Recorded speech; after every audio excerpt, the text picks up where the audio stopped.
Sorry about that quick interruption. Alright, I mean, we're still in True Lies.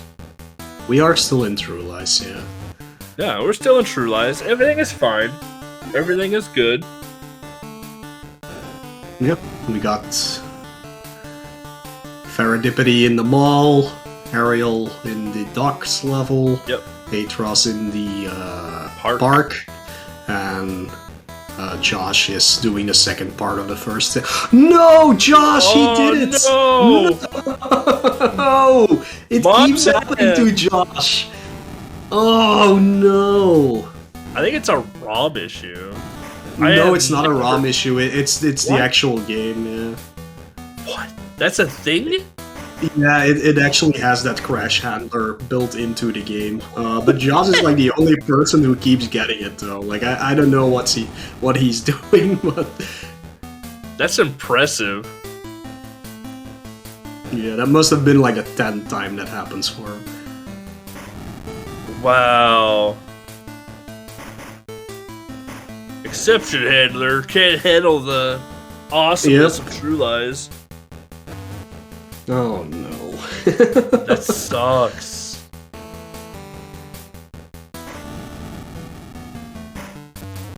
Let's say he could use a password, but I mean, like...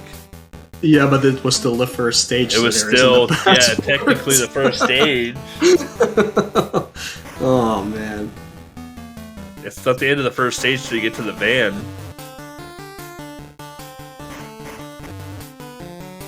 I will say the park stage was, in my opinion, the hardest.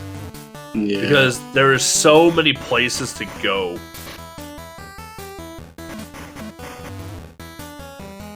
Luckily, though, you're not timed in this game, but like, ugh.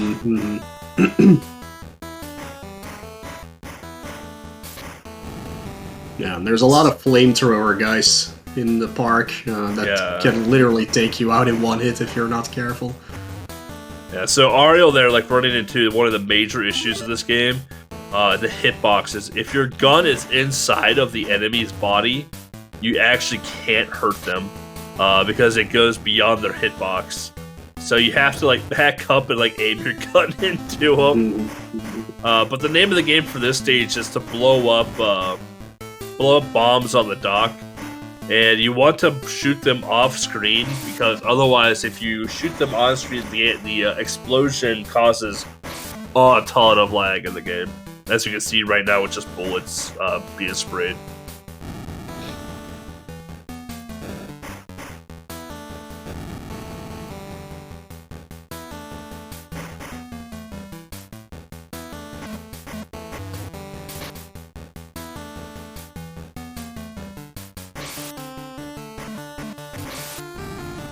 Oh, that flamethrower.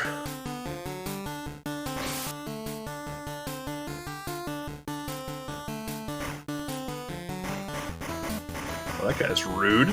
No! Arnie! I don't remember Arnold getting shot this much in the game. Or in the movie. Leaving his friend behind, see a nerd.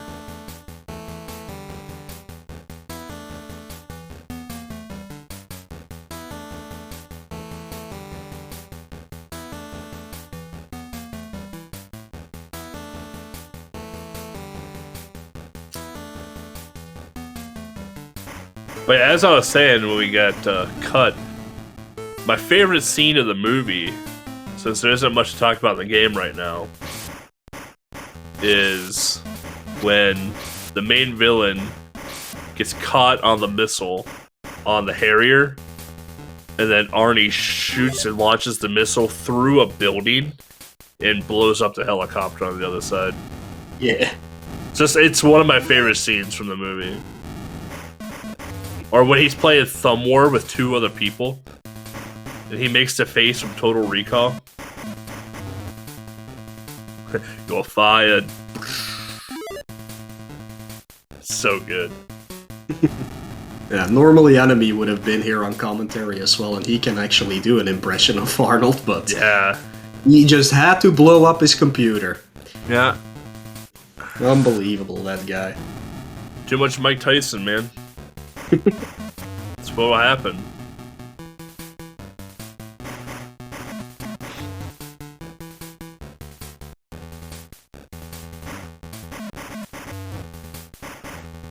Ariel making his way up to the rooftop where the final boss will take place. Yep. Getting the Shogun real quick. The shotgun's great because it does a lot of damage, but I honestly preferred the pistol in my playthrough. Like, it takes more shots to kill a person, but you can shoot the gun faster.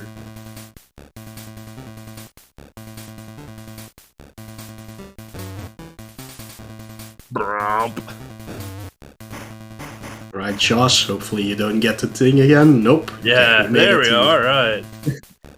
To the next stage. Again, like, the game didn't show a password, but there is one. There is one. Well, yeah, I think, like, maybe the text boxes don't show up or something. Because it's just a text box, so maybe they didn't get programmed correctly. Yeah. No glitches, no bugs. It's perfectly fine. I mean, as far as I know, this is the only Game Boy game where you get a crash handler when it happens, so... True. That's pretty unique. True. Ferridipity faced off against Motorcycle Boss here, where if you just time your grenades just right, you can hit him with the grenades, otherwise you just shoot him with a shotgun and take him down. Stand at one spot, he'll lob grenades over you. It's a pretty easy fight.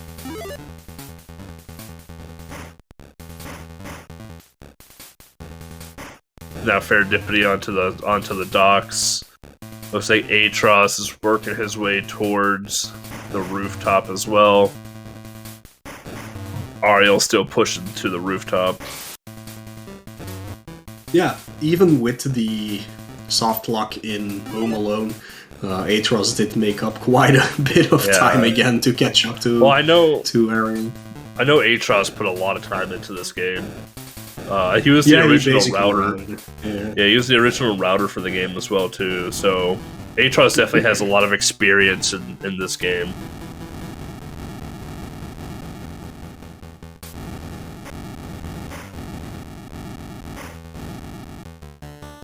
Right, Ariel's on the roof. Alright.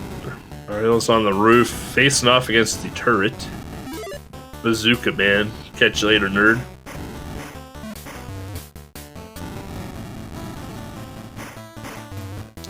And there is Harry's daughter hanging on the plane. Save her!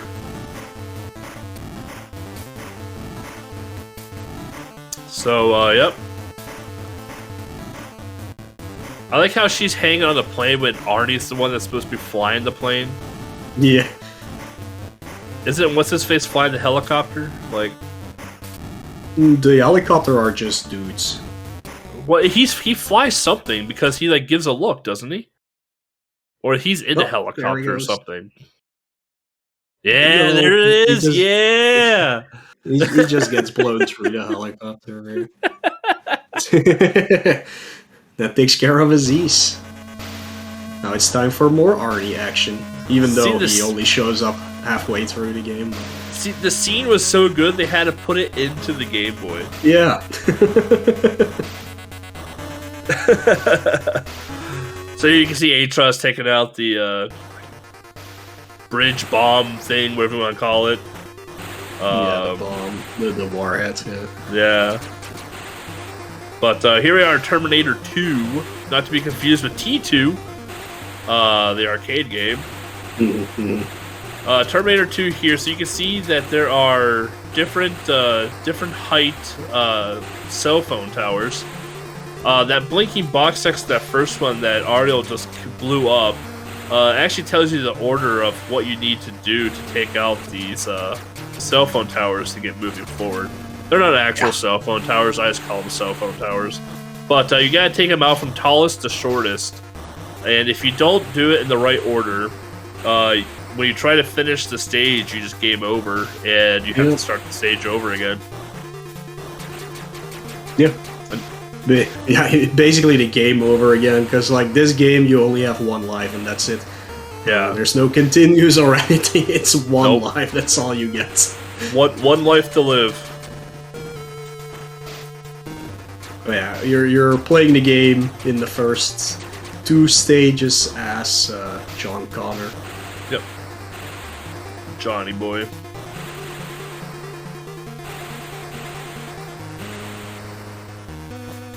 While Sarah gives you some advice. Yeah. Here's the whatever robot. I can never remember the name of this thing. I don't remember it either. But you have to shoot it in the head, which is dumb. Yeah, second stage, you do not get held back. No siree.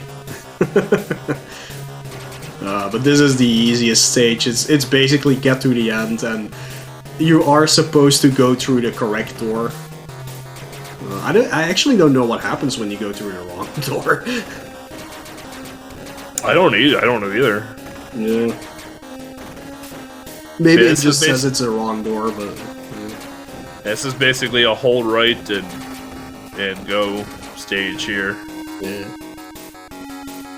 Luckily, like, you'll take a decent amount of damage, but, like, luckily, like, the stuff doesn't do a ton of damage to you, so you can eat a decent amount of it. Mm-hmm. And now we're at the puzzle stage. See? Puzzle game! Yeah. Time to wire up a Terminator. So the first couple puzzles are pretty easy. Yeah. Not too much stress. The final puzzle, though, whew, casually brutal, because you have just enough time to finish it. Yeah.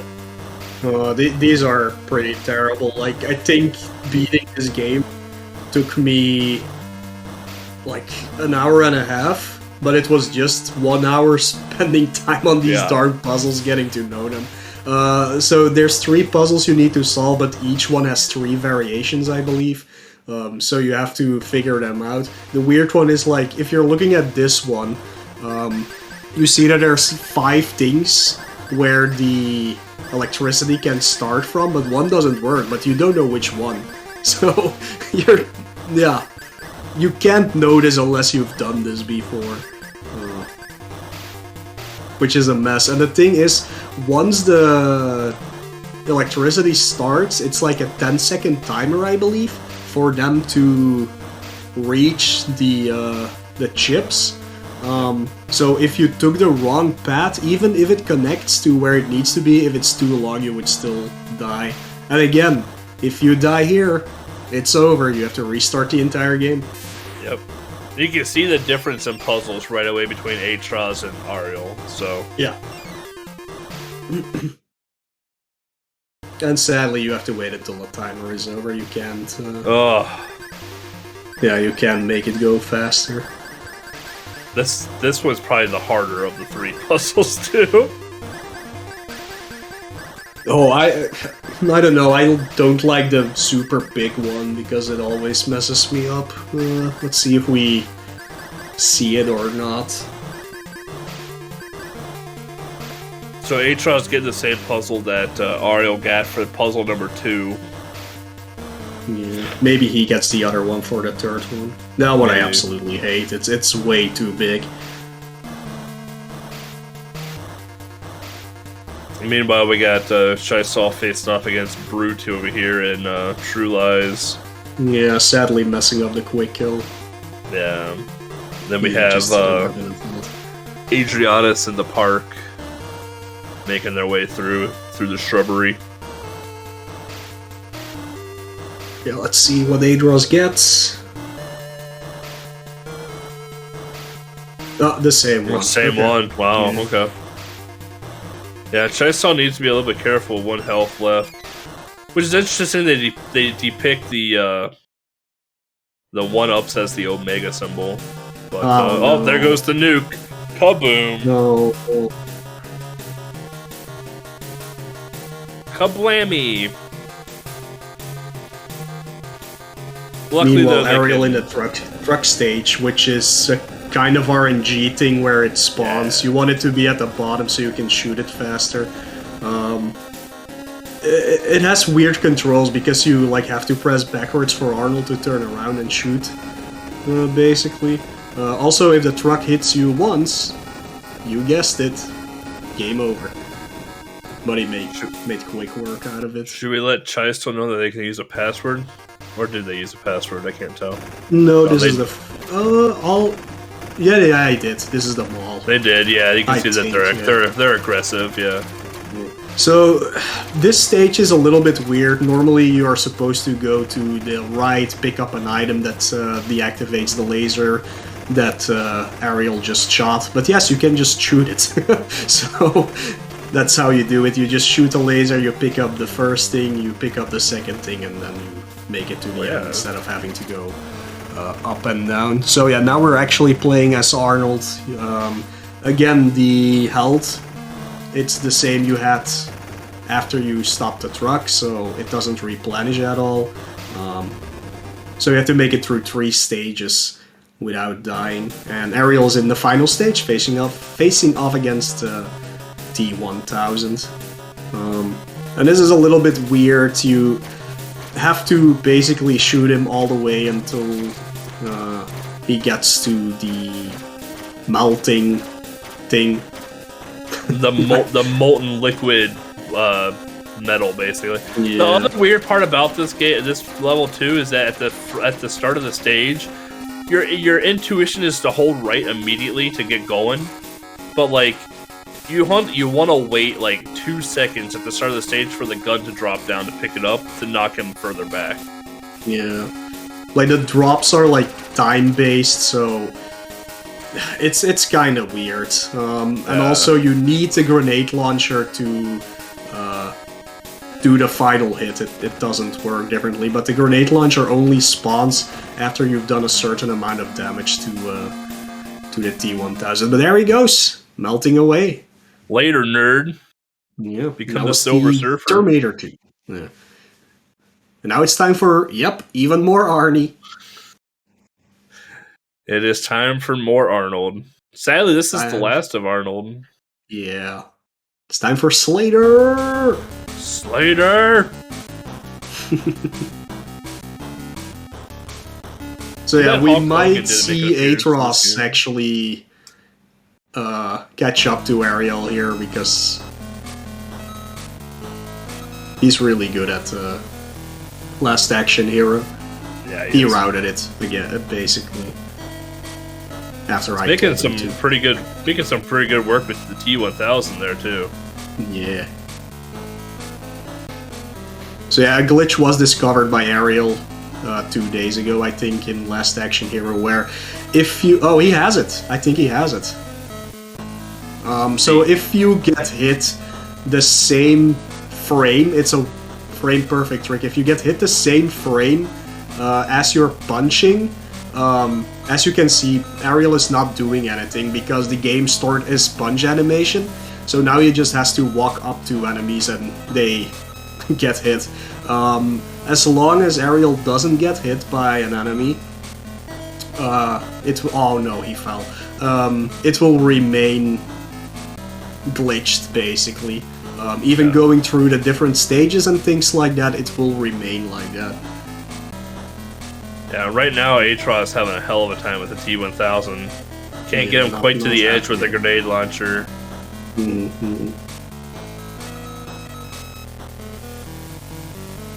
Apparently you can get hit by the fire and it doesn't revert the glitch at all, so that's a good thing. But yeah, let's see if he can keep it throughout the game.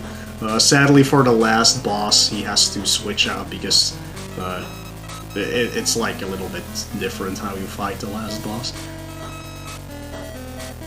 Yeah, so like Last Action Hero is actually a pretty interesting game. Right away, the first stage, like it takes verbatim like what the movie was about, right? You gotta get the golden ticket. So what better than to grab falling tickets in a broken down movie theater?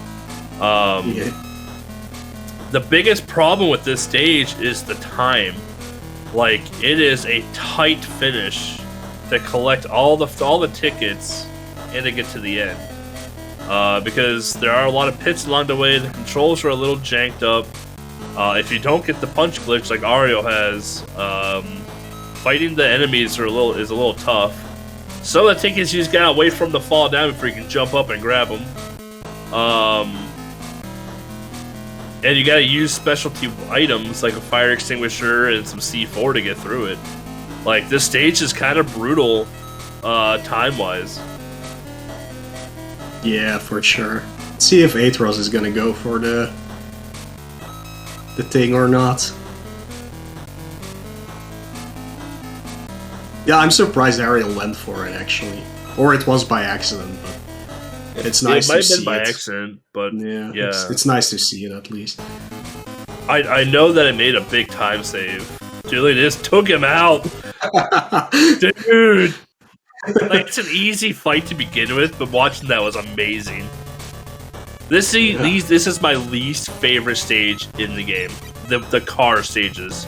You have to collect the tickets as well in this stage too. Meanwhile, like, you have to crash into the cars because the cars spawn tickets as well. And this whole stage just sucks. It reminds me of the Ghostbusters on NES or the Ghostbusters 2 on NES, where you have to like not get hit by stuff and like get the Ghostbusters icon and not get slimed. And, this stage is just PTSD from those days, basically.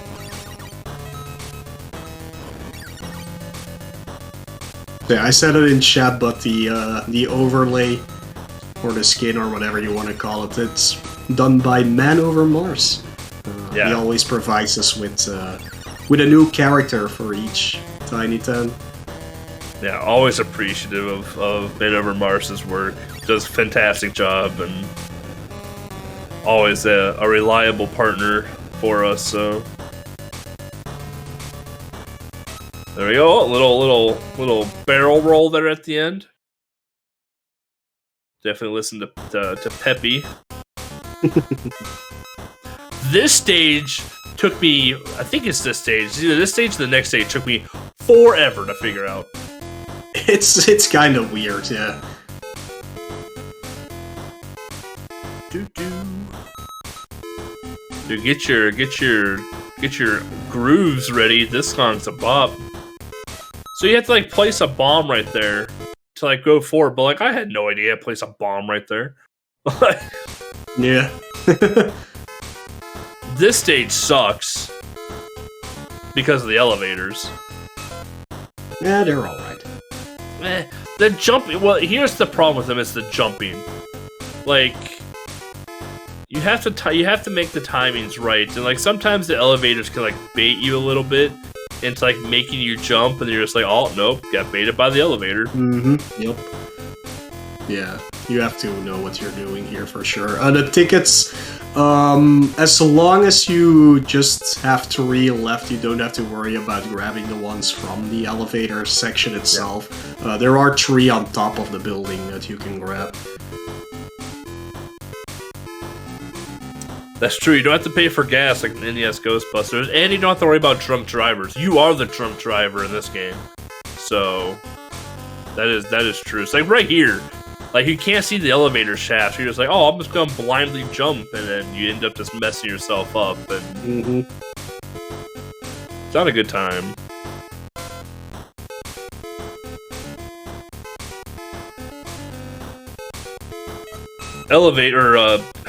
Helicopter time, which you can actually soft lock this fight, by the way. I don't know what triggers it, but for some reason you can like get the helicopter to like spawn a little bit higher up on the screen than normal, and when you shoot it, instead of it blowing up on screen, it kind of just flies up to the top of the screen and disappears, and you just soft lock the game. Like right there, like it just, like you beat it because you hear the explosion, you can see the explosion going up, but yeah, yeah, it's weird. Yeah. So much soft lock. This was like Tiny 10 the soft lock list. It's so good.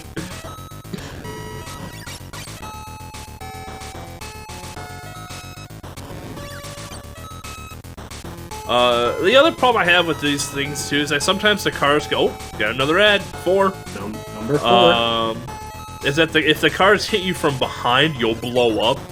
So apparently you're driving a Ford Pinto and your gas tank is like exposed in the back. So yeah, it's an 80s movie car.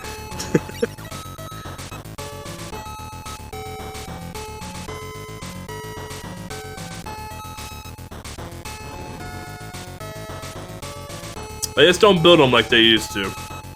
Yeah. Fetty here bounced around on the drum stage with Garth.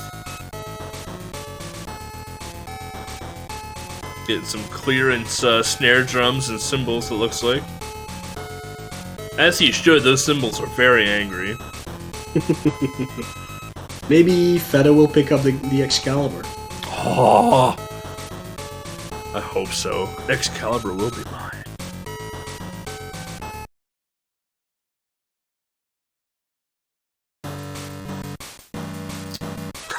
See a baseball, dude? Yeah, the glitch is fun. It's so funny watching this glitch. Oh, but there it goes.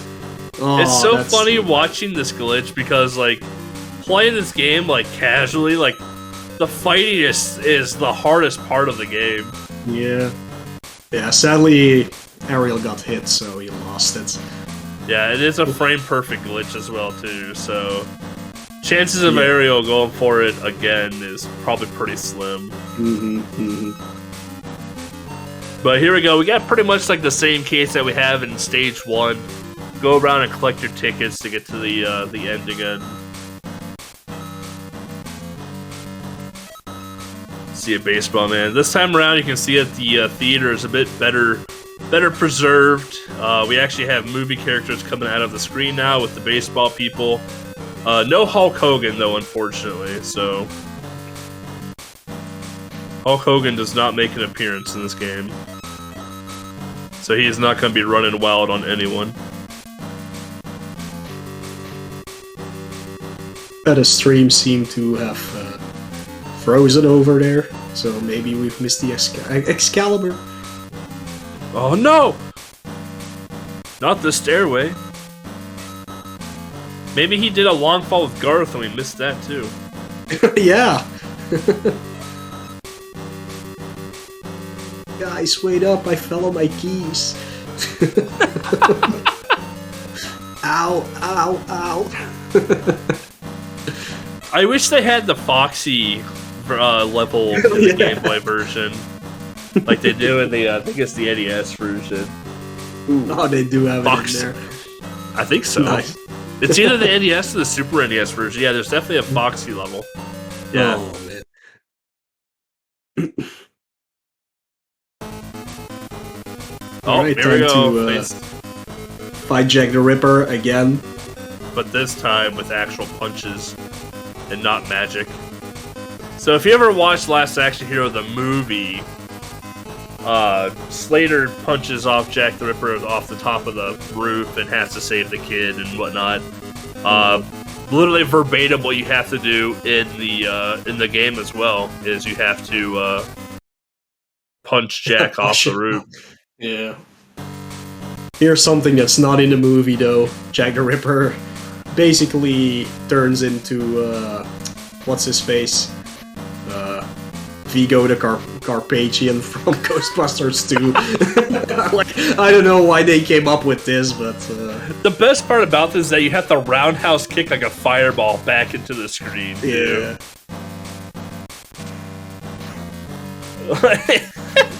Yeah, it's weird. Like, someone call the Ghostbusters. Someone call the Ghostbusters. Yeah. No Bill Murray. Well, I mean, Ghostbusters 2 on game was really good, but... Yeah, Ross Piggott and Dennis the Menace collecting some coins in the sewer. Watching out for the fish dude.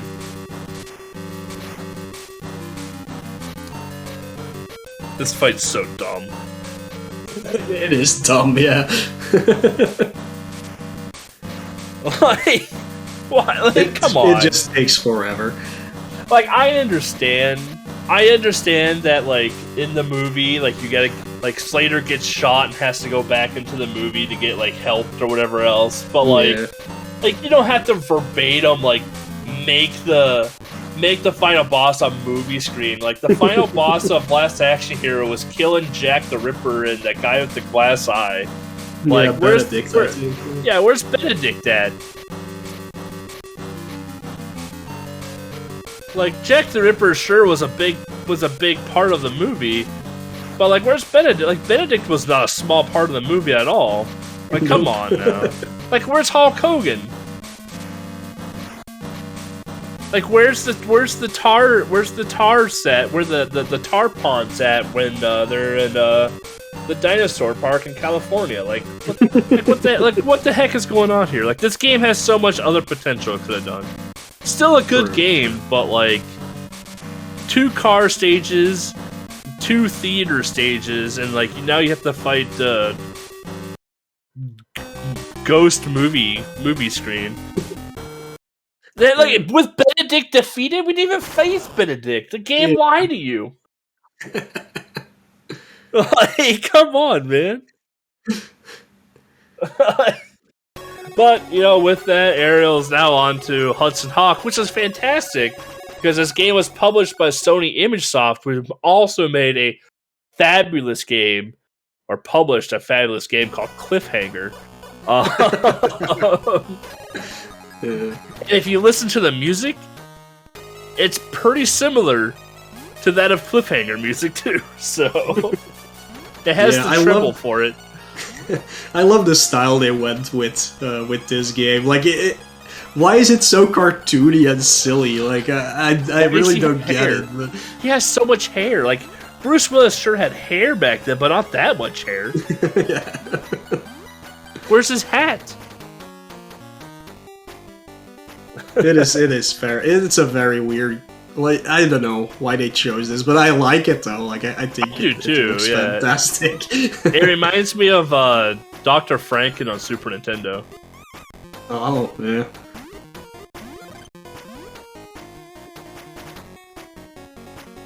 Anthole is indeed doing the Infinite Mystery special. He is. But you know what? He's faced off against Ivan Ooze right now in the second phase. He's doing well. You know, for being a blind runner, being on Ivan Ooze phase 2.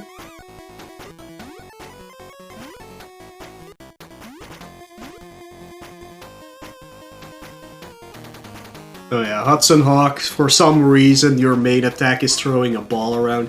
I know he uses that once in the movie, so obviously that's the weapon of choice for this entire game. Oh, yeah.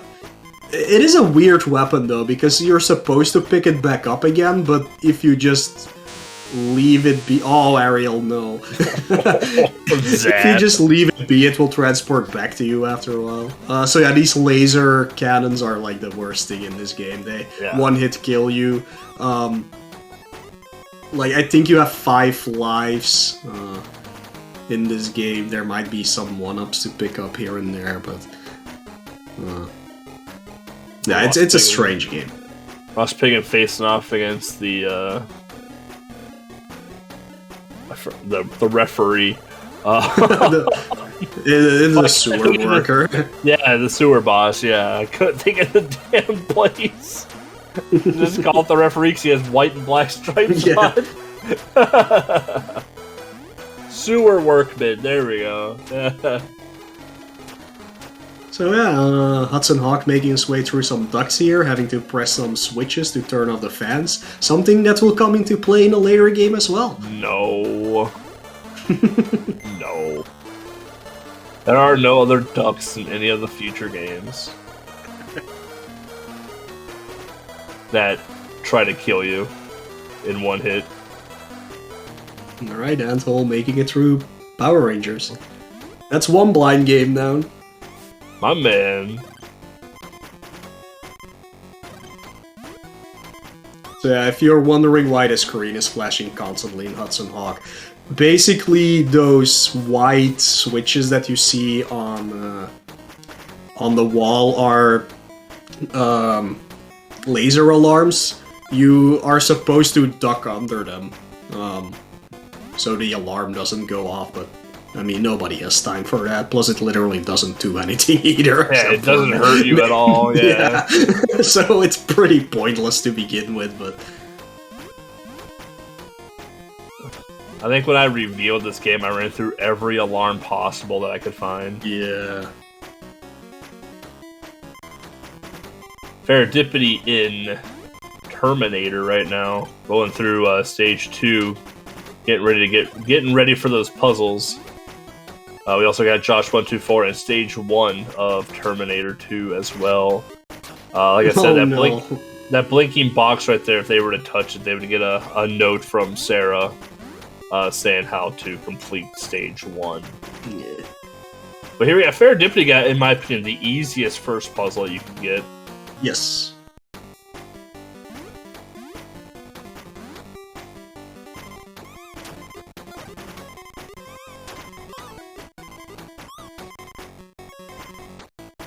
Let's see if V gets the big one that I'm talking about or not. Anyway, Hudson Hawk is a pretty straightforward game. At the start, though, there are multiple paths you can take. Oh, but it doesn't really do that much. I haven't watched Hudson Hawk in a hot minute either. It's probably been like 10 or 15 years since I've watched Hudson Hawk. I think I watched it last year, and it's not an amazing movie, but I did have a lot of fun with it. Like, it does have some pretty good jokes, and like I've mentioned during the reveal, the best dog death scene ever. It's so funny. God. So it's like Serendipity got the same puzzle as Ariel and Atraz for the second puzzle. Ariel in the Big Titty Nun stage. Yep.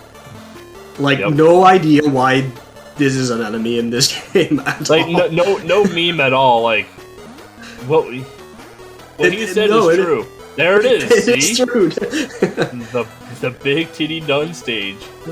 I know. No meme at all. Like, yeah, I know. What's her name? Andy McDowell. Is that her name, the actress? Andy McDowell or McDonald? No, it's not McDonald. It's McDowell, I believe. Like, she dresses up as a nun in the movie, but I don't know where this comes from. Here's some more events for your entertainment. Yeah, we don't have enough events in this list as is, so. Oh, there is the big one that I was talking about. There's the big one. Oh, yeah, I hate that one so much. That one's not a good time. Yeah, so Serendipity getting... Yeah, maybe arguably the hardest puzzle for number 3. Yeah. Josh124 now going into the Terminator 2 puzzles as well.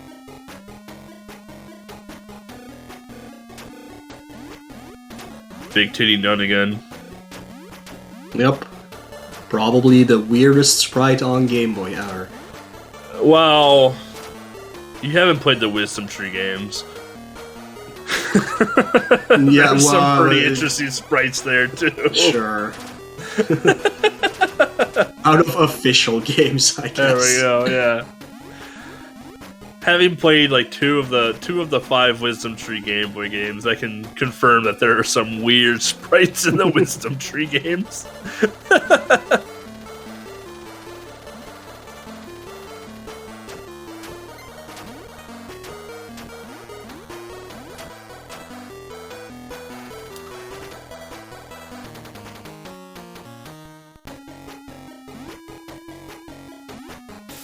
All right.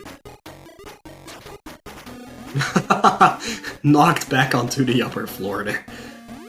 Yeah, so here's the Inuit machine gun guys in Rome. I like have no idea what all the enemies in this game are. Is this Rome? This is Rome, yeah. Or the Vatican at least. Like,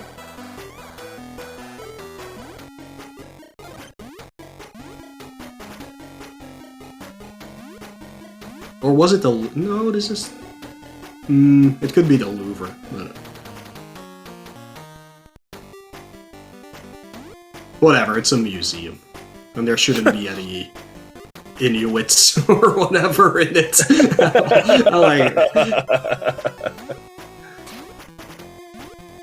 I guess it's the Vatican because of the nuns. I think that's what it's like referring to. Oh, sure. Maybe these are nuns as well with machine guns. I don't know. I mean, yeah. I mean, I'm not gonna deny it. It's possible.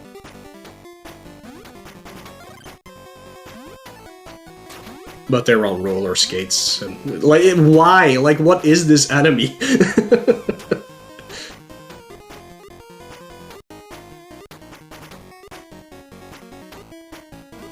So this is an annoying stage. Yeah. Because you can get, like, if you dodge those arrows, you get pushed back up a level. So we have Serendipity facing off against the T-1000. But there's something cool you can do with the T-1000 fight, is that you can see Serendipity doing it right there. Is that if you get the T-1000 to the far edge and just get him a little bit off the screen, he actually won't walk towards you at all.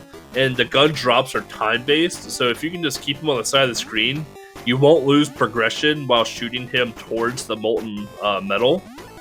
And you can just wait for the gun to drop. Like, it's a win-win if you just kind of understand how the boss mechanic kind of works like that.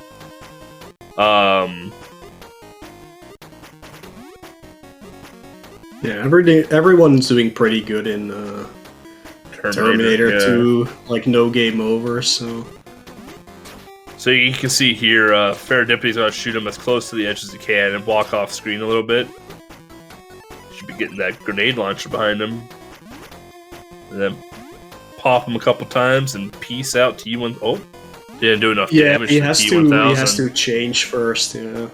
So he's gotta turn into Metal Man. He's gotta turn into the Silver Surfer. Yep. But you can see here he's getting the wrong gun. He's getting the machine gun, which is something you don't want. But he's gonna use it to get him to close to the edge as he can, then wait for the grenade launcher to drop.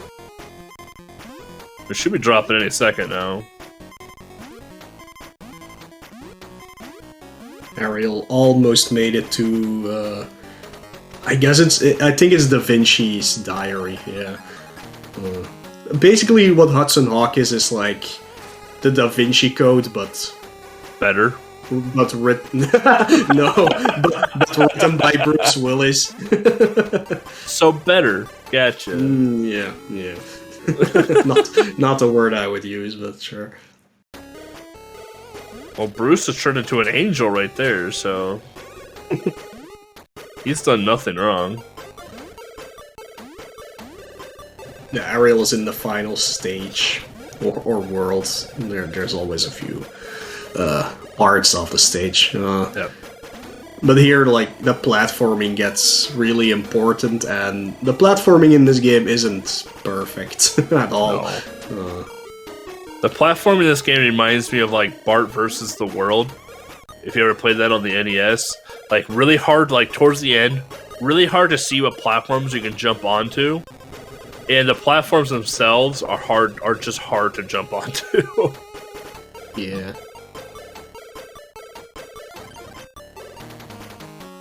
Except it doesn't take 20 years to climb, like, the Great Wall of China or whatever it was.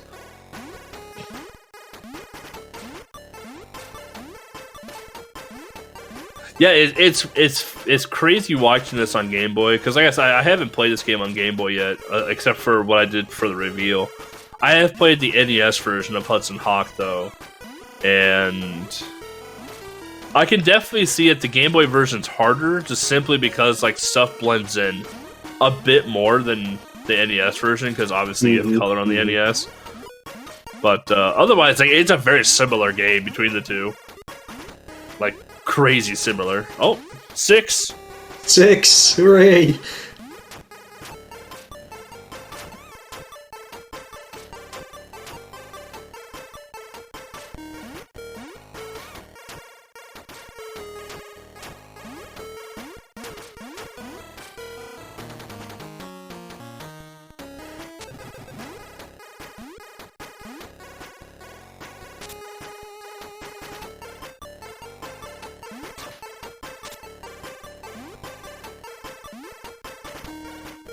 This is the stage where the platforming can get rough. Yeah. So easy to... Yep, there we go. Just as I'm saying it.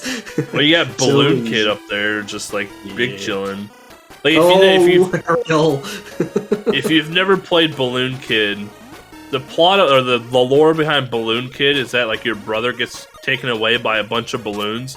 Like that guy right there that Ariel just took out was that guy that got taken away from balloons. Like Balloon Kid and Hudson Hawk just had a crossover. Oh my god, Ariel is having the worst luck ever. I'm sure he's super pissed right now that this keeps happening. Just horrible. Oh no! Oh my god, he got lucky there. Wow! What is this, balloon fight now? Like, what is happening? Wow. Jesus. And it's not over yet. Well, no, it is. It is. God. Yeah, no, it's done. Oh. No, I'm talking about getting bullied in a stage. Wow. Oh, he accidentally left. Yeah. Atros is out. Atros is actually caught up quite a bit, considering the soft locks in Home Alone. Yeah. Let's see if he does better with the platforming here.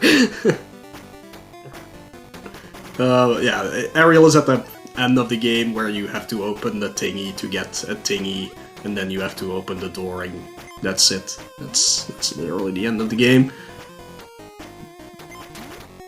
Atros having a bit better luck this time around than Ariel. Yeah. Well, that rock went through Hudson Hawk's head. Doesn't even make sense.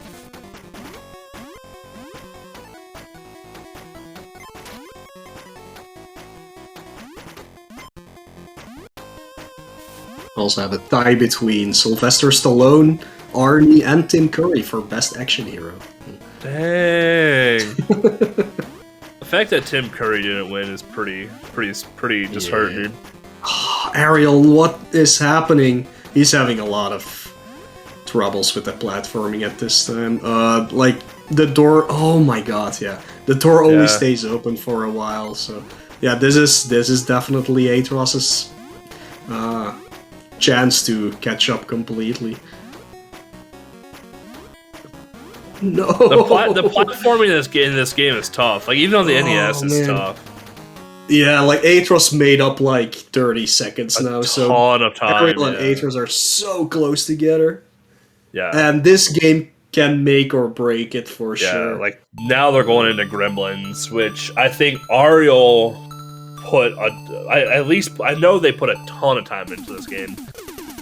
They're probably I wouldn't say that I don't know if they're more experienced in this game than Atros is or not. I know this was the game that was practiced probably the most out of all the runners. Yeah, no idea who's more practiced in this one. The thing is, like, Ariel needs a lead here because he is not as fast in Alien 3 as Atros is. Well, Ariel's gonna take some safety strats in Alien 3. Yeah. That's because, like, you have continues in Alien 3, but dying in Alien 3 is super punishing. Mm-hmm. But yeah, we're in Gremlins 2 now, which this is another movie I haven't watched in years. They're apparently making a new one. Yep. Which is really unfortunate again. We will see. Just let the past stay in the past. Come on.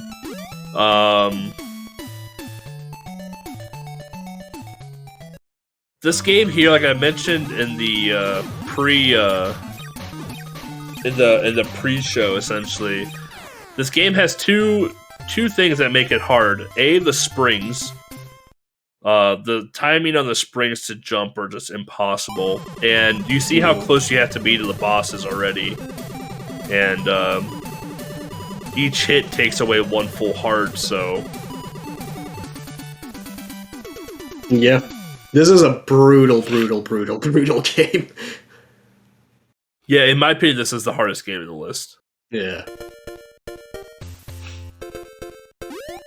But it is a Sunsoft game, so... Amazing music, at least. All their music in it.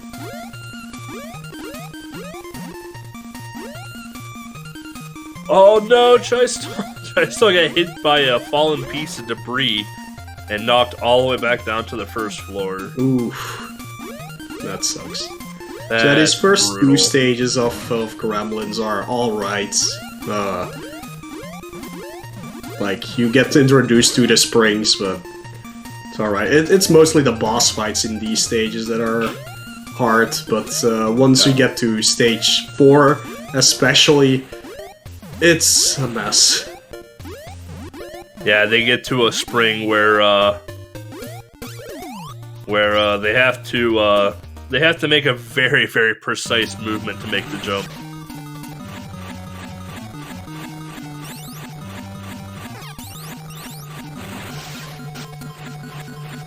Lowest boss, because you can only hit him when he comes down once, sadly. Yeah, Atros right on Ariel's tail now. So yeah. we'll see what happens.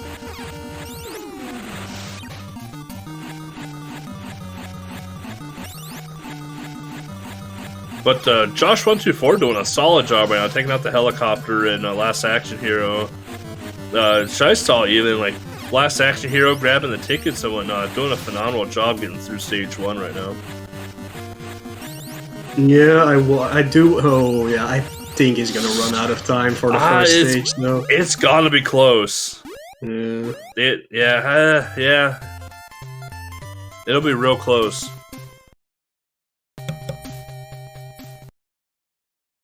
Alright, stage 3 of Gremlins. This boss is hard, because it's pure RNG. Yeah.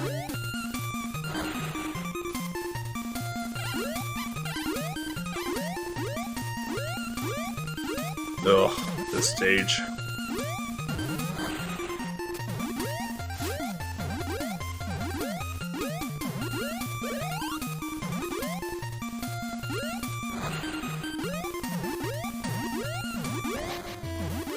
Oh! Got hit there. Here we go. What? Oh god, I hate. Oh! It's so hard. Yeah. I just hate that section so much. Yep. It's a crazy block. It's wild and crazy. This reminds me of Titus the Fox. I don't know why, it just does.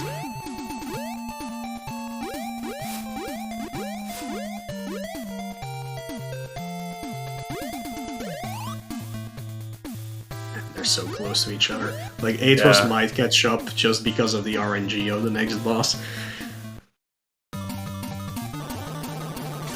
So here's Electric Gremlin.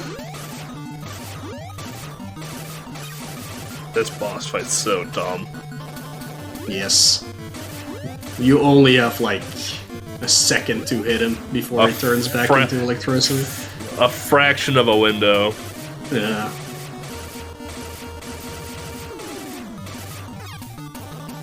Oh, that's 1 missed hit, sadly. 2 missed hits. Yeah, this is... Ooh, this is not going well for Ariel right now.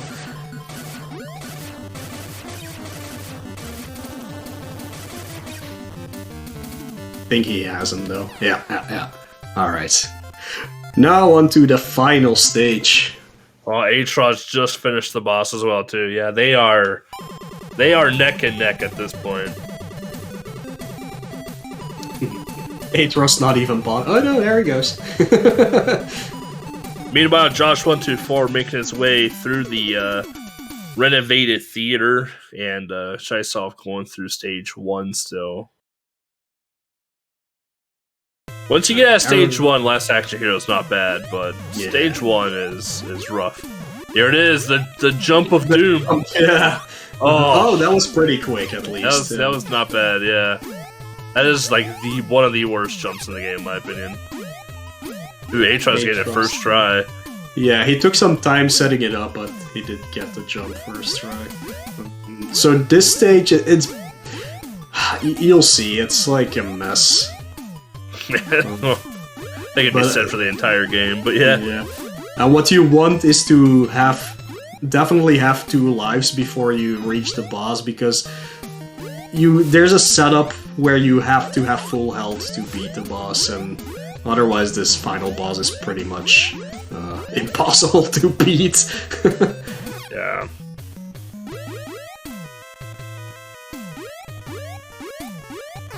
It's crazy, like this game is hard as balls, but has such a good soundtrack.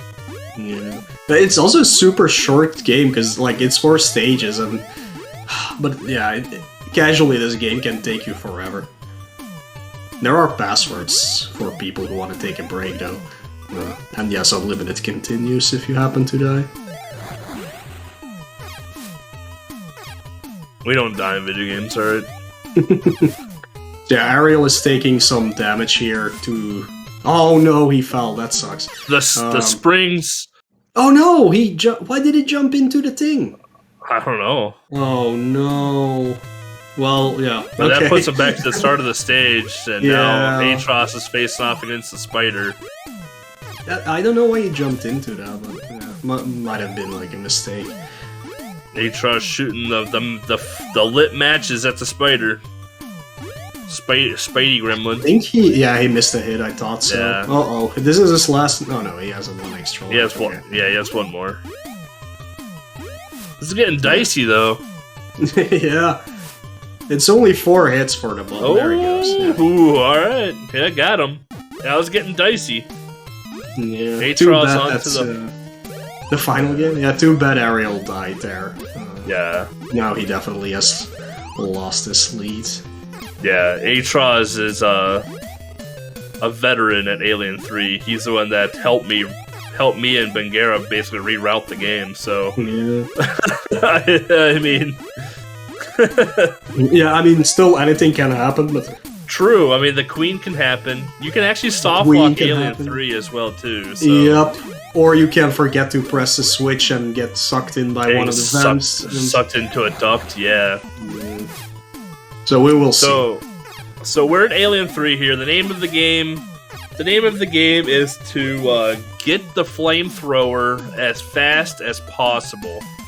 The reason for that is that this game is globally timed in that you have to kill X amount of aliens in order to progress through the game. However, if you can destroy the alien eggs fast enough, you don't have to kill as many aliens once they start hatching.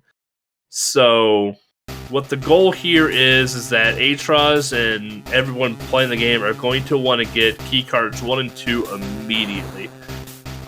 This is going to allow them to get access to the outside segment where they're going to get a blowtorch to get access to the flamethrower. This is my game, by the way. Like, I originally routed this game. This is my game, so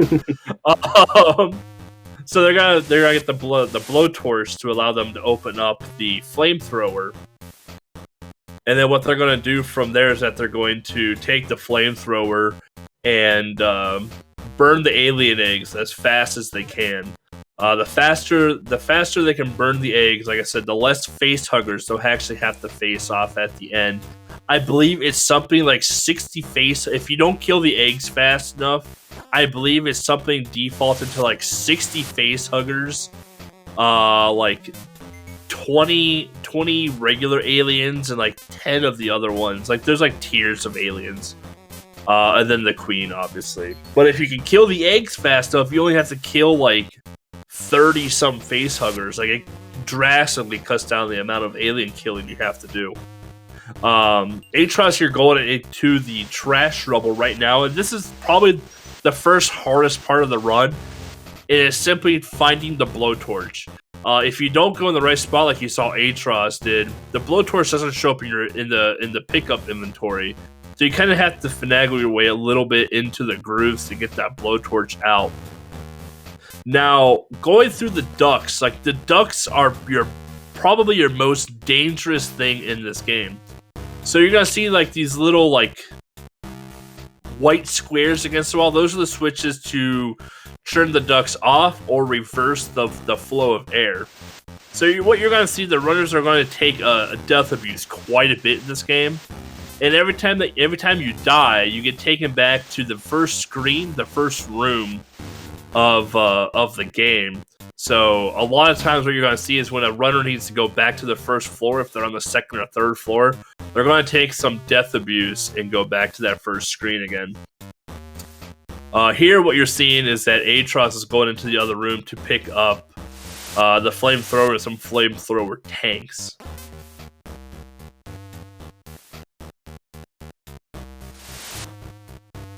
So something with the ducts as well too is that if you're walking towards a duct and it's starting to suck you in, you are dead. There is no way really, unless you can glitch yourself into the wall a little bit and pull yourself out. Once the air duct has got a hold of you and pulling you in, there is no escaping it, and you basically just have to let it be and let the air duct suck you in and let you go to town. So here you can see Atros taking out the first set of alien eggs here. The alien eggs can actually do damage to you, and you don't have any iframes in this game at all. There are no iframes, so if a facehugger gets a hold of you and stays on you, your health can drain immediately. Same with the eggs. If you accidentally get too close to an egg and stand in it, your health will drain almost instantly. There are med kits or health or whatever you want to call it in the game, but you have a limited amount of space in your inventory. You can hold, I think it's up to like four or five items in your inventory, whether it's items and weapons. So the runners have to be very particular in what they carry around. And one of the things is Bishop's head. So if you ever watched Alien, Bishop is one of those robot boys that help you out throughout the movie. But in this game, it's just Bishop's head. Bishop's body is obliterated somewhere. But you don't want to pick up Bishop's head at all because you have potential soft lock in the game. Because in this game, if you drop an item too close to like a wall or something, the item can actually go inside of the wall, and it's gone forever. So you can see there, Atros walked over an alien egg and lost almost all of his health. But now he has keycard 3, which allows him access to the third floor. He's going to take a death abuse by hugging a face hugger, take him back to the first floor. And what he's going to do from here is take out more of the eggs on the first floor and then progress towards floor 3. So the reason we can't kill the aliens with the flamethrower. We need to get a machine gun to kill the aliens, and the machine gun is only accessible on floor 3. Also, interesting note about the run as well too is that you have, like I said, you have to kill a certain amount of aliens to progress through the game. Killing aliens in the egg rooms like that do not count towards the alien count of killing them. You have to kill them outside of the egg rooms, like in the hallways and stuff like that. However, the exception of that rule is where you pick up the machine gun. So where you pick up the machine gun, you can actually sit there and kill facehuggers in the egg room, and the count will drop down in that room for some reason unknown. So Atros now is going into the harder duct segments now. So this is where like memorization and understanding fan direction really comes into play here. You can see there when Atros hit that switch, that fan flipped from going clockwise to counterclockwise now. So Atros needs to be really careful. As you can see that the air duct started to suck in Atros, but Atros kind of like cornered the entire thing and kind of kept it going. So this is starting to get dangerous now. Like one wrong move, since the run does heavily rely on death abusing. One wrong move, one forgotten switch can lead to a very bad snowball effect in this game. On the reverse of a fan sucking you in, the van can actually push you away to where you can't progress. So like right now, Atros is on the third floor of the prison in Alien 3 right now, and is going to be progressing through some more ducts here. Some of these ducts do lead to egg rooms, which you're going to see here very shortly. Also, you're going to see items that just don't come into play, such as the knife. If you remember in Alien 3, it might be even Alien 3, Bishop plays that roulette game with the knife in the hand. So That knife does make an appearance. Is it the first one? Okay. I knew it was in the first 3. There is no knife in 3. I knew it was in the first 3. But the knife does make an appearance, but the knife does nothing at all. Confirmed by the developer. And many hours of Bengara and I banging our head against the wall. But Atros here is on the 3rd floor, which doesn't mean he's close to the end by any means. It just means he's on the 3rd floor. What he's going to do is he's going to pick up a toolkit, which he's going to need to reconstruct Bishop. And before he can reconstruct Bishop, he needs to kill all the aliens. So what's going to happen here is that Atros is going to take out all the eggs. And, oh no! Oh, he walked into an egg and died. No! No. And Atros forfeited with that. Yeah. Oh, no. Oh, come on. So close to the end. You can still do it. You just can't death abuse anymore.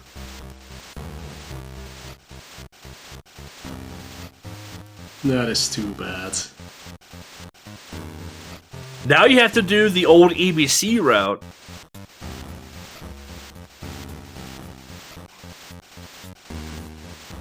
The old EBC route was not easy. That was the thing.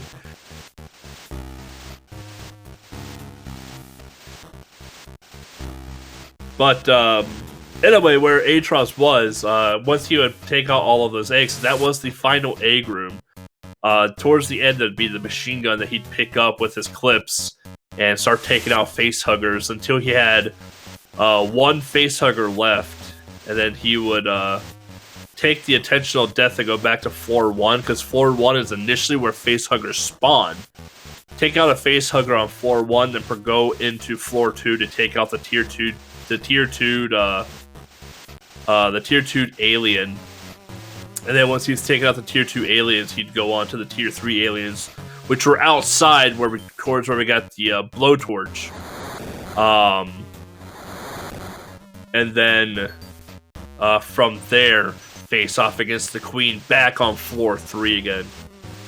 But here we have Ariel going through 7. Going through the ducts now. Making their way towards floor 3 here. You can see that duct kind of pushed Ariel down, as does that duct. Eventually, you start to memorize the direction of the fans. Like, you start to understand that like counterclockwise can push if you're below it and suck you in if you're above it, and vice versa. Like, there's some memorization that starts to happen in the game as you start to run it.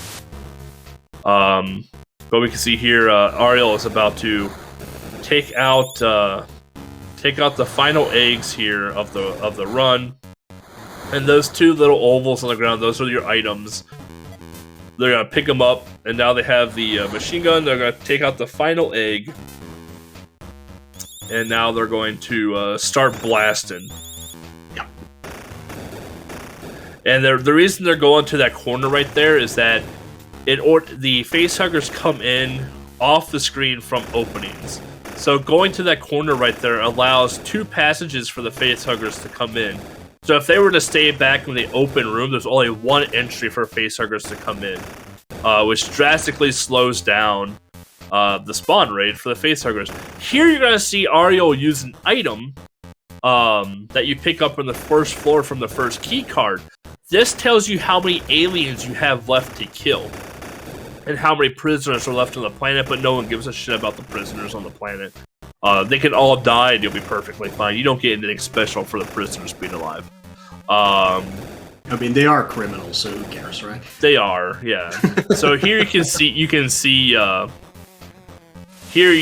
Ariel's keeping track of aliens, because they've done the stuff pretty quick, but they may have lost track of, like, either they did it too fast, they don't know how many aliens they need to kill, or they just need to see like what's going on. So from here, they're going to drop that item now and pick up the toolkit that they'll need to construct Bishop with. I believe Ariel will either take a death abuse and go back to floor 1, or they're going to play it safe and keep their life and go back to floor 2 to take out the tier 2 aliens. It looks like they're gonna play it safe, and keep that extra life just in case. The queen can be kind of an issue at times. The queen is pretty heavily RNG. It kind of spawns when and wherever it wants to, and it doesn't really like to listen to people at all. So the queen can be an issue. And if the queen touches you at all, you're pretty much dead. And getting the queen in the tight corridor where it needs to get pushed into the lava, or I guess molten steel again in this case, is tough. So here we see Ariel now going to the outside, it looks like, to take on the tier 3 aliens. So in my experience when doing the tier 3 aliens, I found that going to I call it the beach. Going to the beach is the best, I found to be like the best rate of spawning the aliens in. Because the alien spawn is random, they kind of appear whenever they want, but like I said, they kind of have to appear from edges of screens that have openings. Which is exactly where Ariel's going. They're going outside. I call it the beach because it looks like a beach. Because there's a lot of room where these aliens can come in. And all those fragmented pieces coming from the alien, any of those hit you can actually damage you as well too. Remember, there's no iframes, and you can see how some of those items kind of linger in one spot.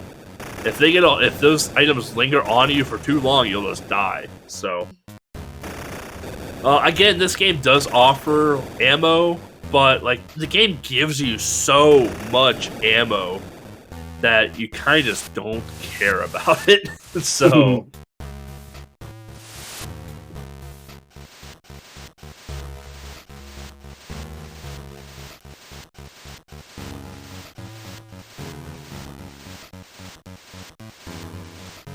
So here now, Ariel going back to floor 2, the actual inside of the prison, floor 2, to take out the tier 2 aliens now, which again, the tier 2 aliens can also fragment out too when they explode.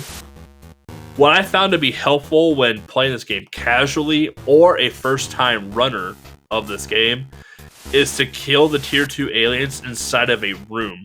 The reason that is that it contains the fragments from the alien and they don't hit you. Because sometimes like you're fighting in a tight corridor on this next floor here, and things can get a little hairy pretty quick. So you can see right there, like that fragmented explosion right there, like it scatters across that entire corridor. So instead of like dodging it, if you just take them into like the side rooms to the right of where Ariel is, you can actually have them just blow up in the room and the fragments stay in the room. That's my tip to casual players and to those learning the run of it, just to essentially understand what's happening. Getting some decent spawns at least. Yeah. So now the facehuggers are done. So Ariel now knows that there's a static amount of tier 2 and tier 3 aliens that they have to kill. So now they're just keeping track in their head, okay, I need to kill, I've killed 5, I need to kill like 15 more of these. So that's why they don't have that one item anymore. They took one quick look at it and see how many they had left of each thing, and now they're just keeping track in their head of how many they've killed. And then they're moving on after that. So once Ariel has taken out the rest of these tier 2 aliens for how many they have left, they're going to go back to the 3rd floor inside the prison and take on the queen.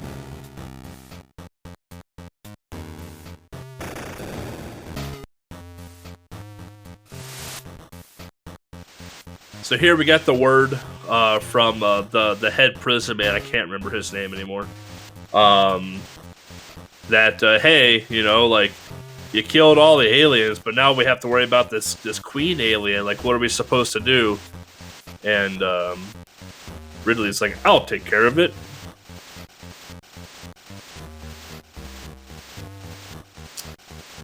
So now what Ridley's going to do, or what Ariel's going to do now, is to go up to the 3rd floor and take on the queen. Now you can't damage the queen. You can't damage the queen with your gun. You can kind of attract her a little bit with your gun. I feel like you can attract a little bit with your gun, depending on how close you are to the queen. There's no like real found method to this fight yet. And this queen can spawn anywhere it wants to, basically. But what we're gonna see here is that we can see the queen right there. What we want to have happen is that Ariel is gonna go up here and flip a switch to start the train to come down its track. The queen is giving Ariel a real hard time right now. Ariel's gonna hit the switch here to start this train to go down the track. What we want to have happen is that we want this queen to be on this track with us in one of these tight hallway corridors. You can see here, like Ariel is trying to pull the queen into this corridor here. And what Ariel can do right now is actually move into the corner and just chill out in the corner, because the queen is too big to actually go down that path. So when the queen starts to walk away, Ariel's going to go over there quick and like pull it back down. And what we're waiting for now is this slow train to come down and push the queen into the molten metal at the bottom of that pit right there. So there we go. The train is pushing the queen. Not much the queen can do. Ridley is watching it all happen. Ridley doesn't kill herself in the game. We get the same ending as we get from Terminator. Ridley's like, hey, I've done the thing, and now you automatically spawn to Bishop's head on the outside of the prison. And now you're gonna combine the toolkit and Bishop's head essentially, and you fix the ship, and now Ridley is leaving the planet. And that is GG for Ariel, finishing in first place with a time of 2 hours, 27 minutes, and 52 seconds. GG, Ariel. Yeah, congratulations. Really good queen RNG there. I know, went really well.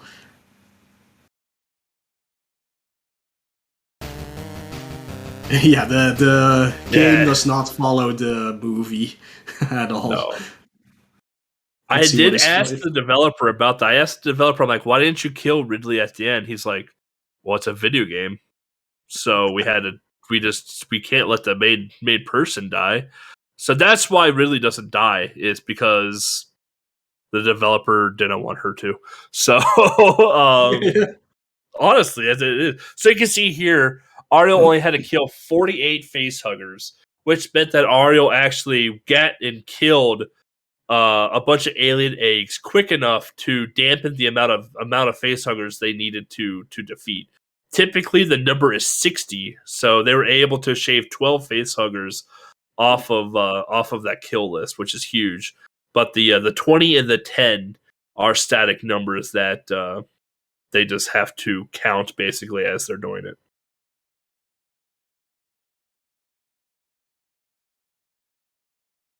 Yeah, we all wished Alien 4 never happened, but sadly it did. So the cool part about this mission score screen as well, too, is that you can see down, you see like Queen killed, yes. Eve liftoff, yes.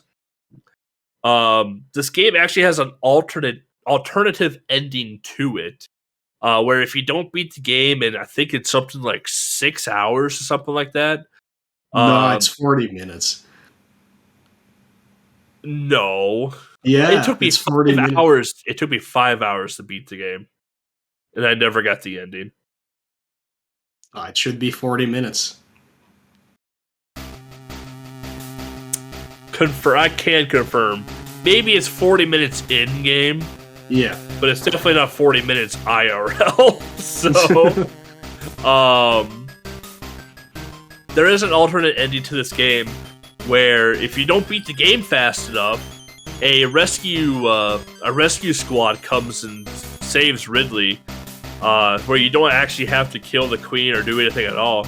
You could actually, if you really wanted to, you could just sit in that first room the entire time and just wait for the game to end.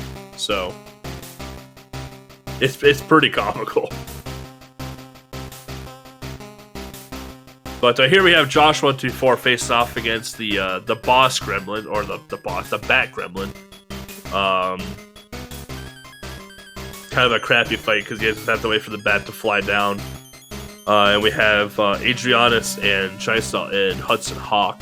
So Adrianus going through some of the tougher platforming segments of the game here.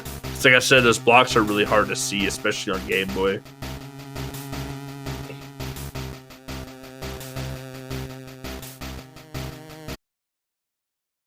A speed run for alternate, yeah.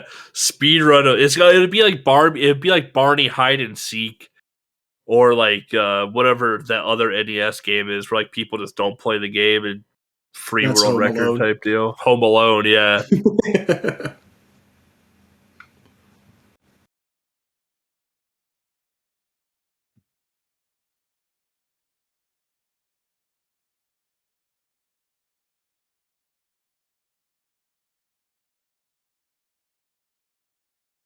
Wow, wait, I mean, you probably could, yeah.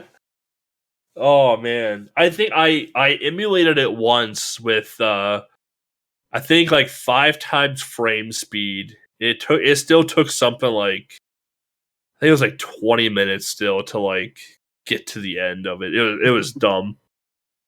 I just wanted to see what the ending looked like.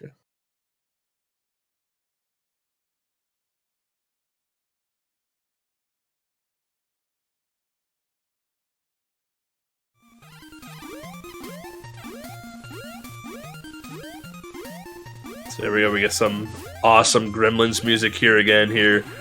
Josh124 with his did have his little suitcase of protection. Again, this spring is kind of tough too, because if you bonk your head, you kind of get shot down. Like jumping in this game, jump accuracy in this game is huge, but it's a thing. Like, this is the worst part of the stage, because it zips you up and you have to just be ready to jump. And like that little dip right there, like this whole stage just baits you into just dying. It's not a good time.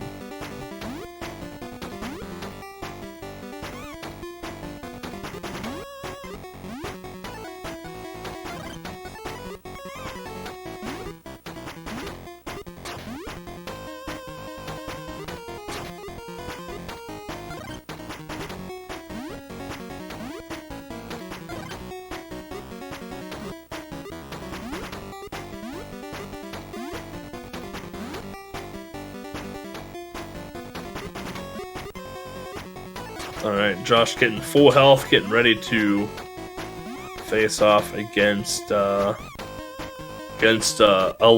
Gremlin.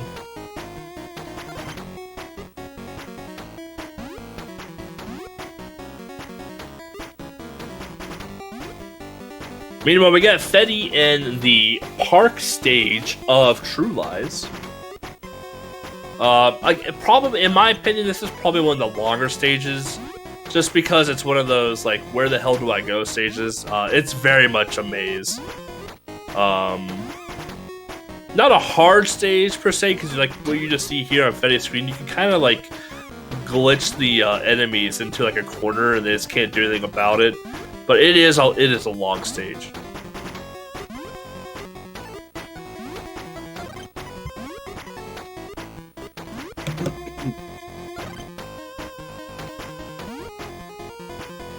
So here we got Adrianus on the hardest platforming stage in the game, because there's rocks that come from the side of the screen. You got the balloon kid there shooting a gun.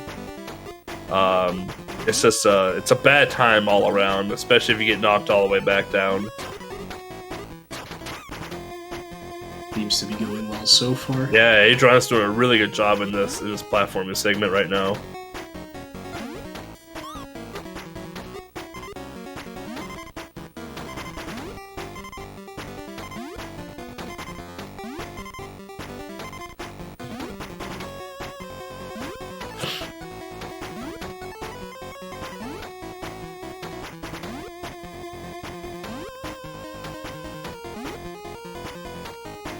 Josh124 in a pretty tough stage, because those conveyor belts are a bit of a nuisance, especially since you gotta jump over the little spiky balls.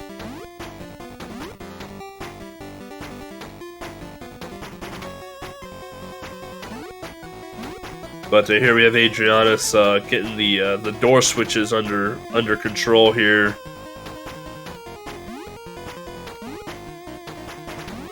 Maybe not knowing that you can throw. I don't know. They know they can throw the ball at the switch. Maybe they just can't hit that switch with the ball. They think. I don't know. But you can hit the switches. Yeah. You can hit the switches with the ball, no matter what. The issue with this one is that the door is timed, and you kind of have to be a little quick with it. Oh, that jump is tough, man. Like, you have to kind of utilize your coyote time for that jump. Because if you jump just a tad bit too early, like you just can't make it. But obviously, if you jump too late, you slide off. So you gotta rely a little, like the little bit of coyote time the game offers you. You gotta take advantage of it.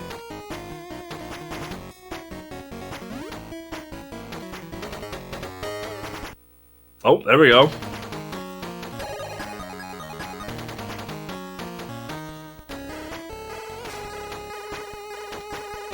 Made it! Nice job, Adrianus. Hello, Ariel. Hello, I am here. You are here. Congratulations. Thank you. Kinda sad that they just didn't get to finish, but I'm happy with... he could have finished. Yeah, he could have, for sure. He would just had to do the old EBC route. So just no dying. Exactly, yeah. No death abuse. That's why you learn the ear ducks just in case. Even if you don't have to do them. Yeah. The old EBC route, which was very unforgiving. But yeah, so how was Tiny 10 this time around? So most of the games are fine. Really, I only didn't like well, I disliked some of them, but none were really that bad, except for two, which were Wayne's World and Terminator. Wayne's World, it's just an objectively bad game. You can like it, that's fine, but it's an objectively bad game. And Terminator, the truck hated me. All this month, the truck hated me. I will say, you killed the T-1000 extremely quick, though. Yeah, I got the setup I always did. Sometimes it works, sometimes it doesn't, and this time I got lucky. Yeah, the T-1000 kill was very fast. Like, honestly, this whole race, for me, has been, I don't know what it's happening, but it's working. Straight up. Yeah. That seems to be a pretty common occurrence, because we watched Atros actually softlock Home Alone 2. Yeah, I've heard that. How did that happen? Well, he went into the service elevator to go down to the kitchen and somehow ended back up on the 16th floor. So that's the final floor where you go to the service elevator. Yeah. So he went back up to the service elevator, but the button just didn't work anymore. Yeah. Okay. And we had Josh124 get the air exception handler on True Lies, and it's been a trip. It's been a trip. Yeah, just pretty much every game has had that moment of, oh, so this happened now. Cool. yeah, a little bit. Going to like practicing for this Tiny 10. I know a lot of people, especially you, put a lot of time into Gremlins. Yeah. And honestly, a lot of time into Gremlins. I'm happy with how I did in Gremlins, except that mistake at the end. So if I had the stream open on mobile and I heard you commentate, I just didn't know what was happening on screen. And I heard you talking about why did he kill himself whenever. I was like, well, the thing is, on that screen, those jumps, to this day, I still haven't been able to make it. and I had no hearts. So at that point, it's just like, yeah, just die, just die. Just take the death, yeah. Just take the death, try again. But the main thing was because I fell. Yeah, until that moment you were in the lead. Like, throughout the entire race. Yeah, I heard that, but it's like... It was close between you and Atros from the get-go. But, there was one, was it Home Alone? There was one game where you two were perfectly in sync. I think it was Home Alone. Yeah. Yeah. And that's how he soft luck. But at the same time, he has an amazing time in True Lies, so... Yeah. That's what we say, like... I mean, Atros is the original router for True Lies and has a lot of experience in True Lies. And obviously, you know, one of the rerouters for Alien 3, and he has a lot of experience with like the second half of this game list for sure. Based off of like this previous engagements that we've had. Yeah, Last Action Hero as well. Yeah. Yep. But like going off of the list, like I said, like I know almost all of you practice Gremlins 2 a ton. But besides Gremlins 2, what was the other game that you were maybe a little bit worried about, or like maybe took a little bit more time to learn? Part of me wants to say Alien 3, but not really, because I took like the safety route and whatever. So my time is like an 18 minutes 30 I just got, so it's not even that good, but still. But to actually be scared of, honestly, Wayne's World. Honestly, Wayne's World, because that game is so inconsistent, and one single fail can just snowball and your game over. That's it. Yeah. I put a lot of practice into that one, because especially the final stage with the cats, it was so difficult to find a consistent setup there. Yeah, I saw, I kept pretty close eye on you while practicing, and I saw that it was either Betty or Serendipity was finding like some weird like screen wrapping stuff in Wayne's World, and yeah, so that happened to Ferret DVD. It happened to me too on practice, but I wasn't recording or anything, and immediately died by accident and couldn't replicate it. But I just thought, okay, that was weird. Probably not gonna happen again. And then Serendipity got it again. Like, okay, sure. That's a thing that can happen in Wayne's World. Yet another thing that can happen in Wayne's World. Crashing the first level wasn't enough. We did notice that you got the punch glitch though in Last Action Hero. Yeah, that was by total accident. I was just trying to do this. I was just trying to do this unlock, and I got hit again. And I noticed the enemy got hit anyways, and I'm like, wait, don't tell me I just got it. And boom, okay, it was sure. It was so funny once you got it. To like see just how easy the first stage was beyond that, and then watching you take out Jack the Ripper was one of the more comical things ever to see. So he just like flies off the screen. Yeah, too bad I couldn't keep it for the rest of the game. Like, I don't really think getting hit actually kills it. It's just punching yourself, and I kinda like, because the few stages before stage, I believe it's 7, where you have to kill enemies again, you literally don't have to attack at all. So at that moment, I guess I kinda forgot that I had the thing. And I punched, and I was like, oh wait, I just did that. Out of the list though, I would say out of the list, Home Alone is probably the most flushed out in terms of the actual speedrun. Maybe Hudson Hawk as well too. Learning the games, what did you guys find, or at least you find the easiest to learn? I mean, aside of Home Alone, because Home Alone is Home Alone with the item is literally just know the route, and it's even boring. It's not even easy; it's just boring at that point. But aside of that, the easiest to learn, definitely not True Lies. You learn, honestly, I would say Power Rangers, because it's the longest, but it's so very straightforward. Like, even if you die, it's fine. You can still continue. It was like some of the parts that were harder was honestly just getting the uppercuts on the bosses, and that was mostly execution, not really something you can learn. It's just something you need to know how to do and hope you get it. Yeah, we saw that you got a little bit of bad luck with the power up on the final stage. So. Yeah, I was trying so hard to like continue forward, but at the same time not too forward, so I could. Yeah. So you can keep spawning putties in. Yeah. Yeah, but then I saw they stopped appearing. I moved an inch forward, and I see the screen doesn't scroll, and I'm like, well, okay. This is my life now.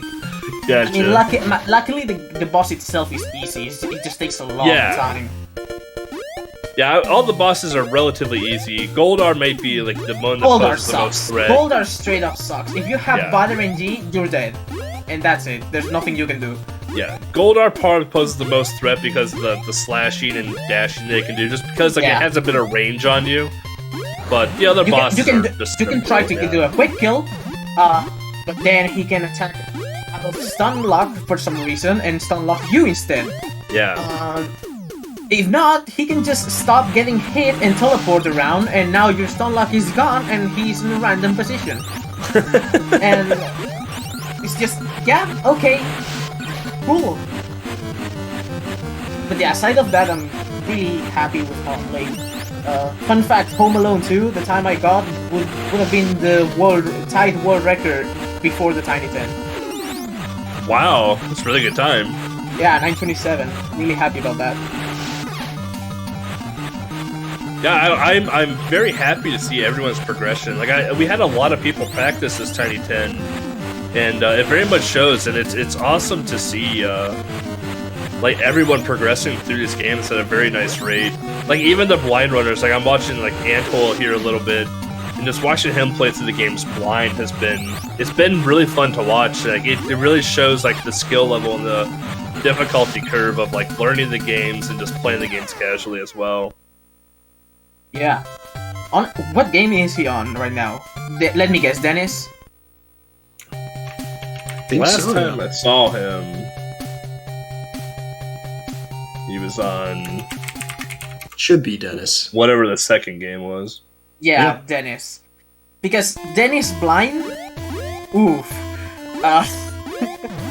Good luck. Yeah, that goes for most of the games in this list, for sure. Yeah, but some of them are like Power Rangers is really easy blind even. Home Alone you can brute force it, that's fine. Wayne's World is the same, you can end up brute forcing it. True Lies has passwords, it's fine. But Dennis, ooh, that's a memory test. If you don't have pen and paper, that's gonna be tough. Yeah. Yeah, learning, like, knowing where the coins are and then getting to the end before time runs out can be a challenge, especially when you get to, like, the forest, because some of, like, those, like, branches are at a diagonal and you have to go underneath of them. Yeah.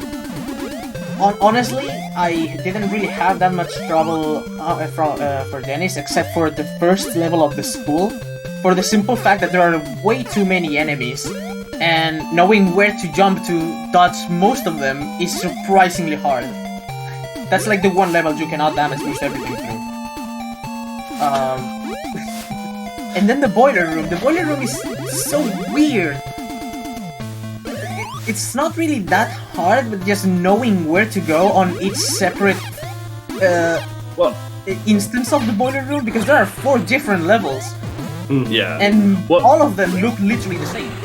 I think what makes the boiler room hard is that some of the coins are on the side of those pits, and you're like, oh, I need to go down to this pit, but if you like missed a platform, or if you're just not aware, like those are pits that kill you, so like you kind of have to like take like a bit of a plunge to get some of those coins. Yeah, there's some level design in Dennis that I'm really not a big fan of. In like the first adventure park, I think it is. At the end, you collect all the 4 coins, you go down through the tunnel, then you go up again, you exit the tunnel, you go right to beat the level. But someone at the developer room or something decided that it would be a really fun idea to conserve your momentum through doors. So if you just keep running left to get to the door at the end, you just fall off the platform and have to do it again. And that has happened to me way too many times. It's so good. When learning Dennis, at least, like, one of the nice things about this Tiny 10 as well, too, compared to previous Tiny 10s, was that, like, a lot of these games had existing runs for them. Yeah, right? That's something I can appreciate. And they weren't just, like, thrown together runs, like, one person made a leaderboard and now they put a run up on the leaderboard and called it a day. Like, these ones actually had, like, a fleshed out... Like me with Amazing Penguin. Okay, got it. Yeah, well, like me with like Prophecy Viking Child, or me with Sumo Fighter, Mr. Chin's Warman Paradise. Like I made a lot of like leaderboards because I wanted people to like run them. So like I just had like a makeshift like route put together. Like, Alien 3, for example, is one of them as well too. Like the initial world record for Alien 3 was 25 minutes, you know, and now like the game is down to like 15. You know, like So. Like, it was, this Tiny 10 was pretty nice to have fleshed out runs. Like, we had Darby and with Dennis, Dennis the Menace. Home Alone 2 had a bunch of runs already towards it. Alien 3 already had, you know, the routing and stuff pushed towards it with Bengara, myself, and Atraz, and Hudson Hawk already had some with White Hat. Even things like True Lies was the only one that didn't even have a leaderboard. It already had some routing done. Yeah, you know, it like so like this Tiny 10 list actually had some like something to actually study with it. So like it was interesting to like watch people practice this and like run with it and find new things. Like find the the infinite punch glitch and Last Action Hero, or... That was so stupid! I cannot believe that exists! But you know what? But you know what, though? Like, that glitch alone, like, makes the game, like, significantly faster, though. Yeah, but also significantly more annoying to reset. Yeah, I mean... That's what happens when you put frame-perfect glitches into a speedrun. It doesn't help that the intro is 20 seconds! Well, I mean... But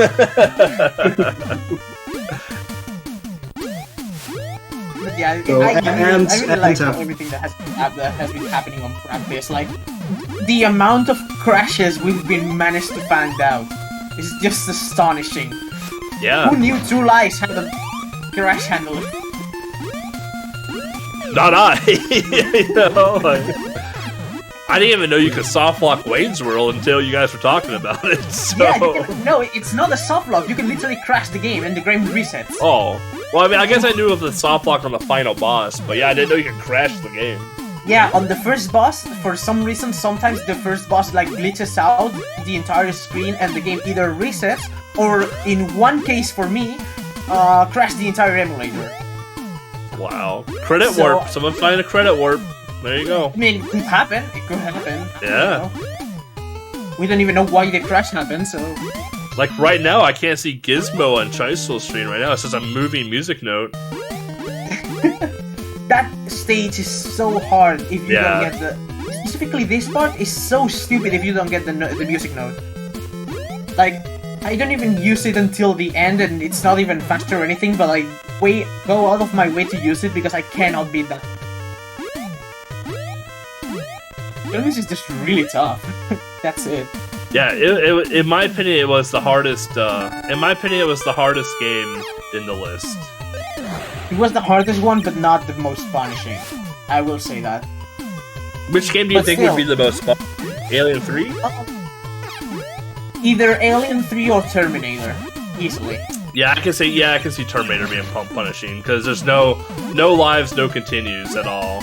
And not only that, but there are parts that are literally just RNG, like the truck. I hate the truck. Why does the truck exist?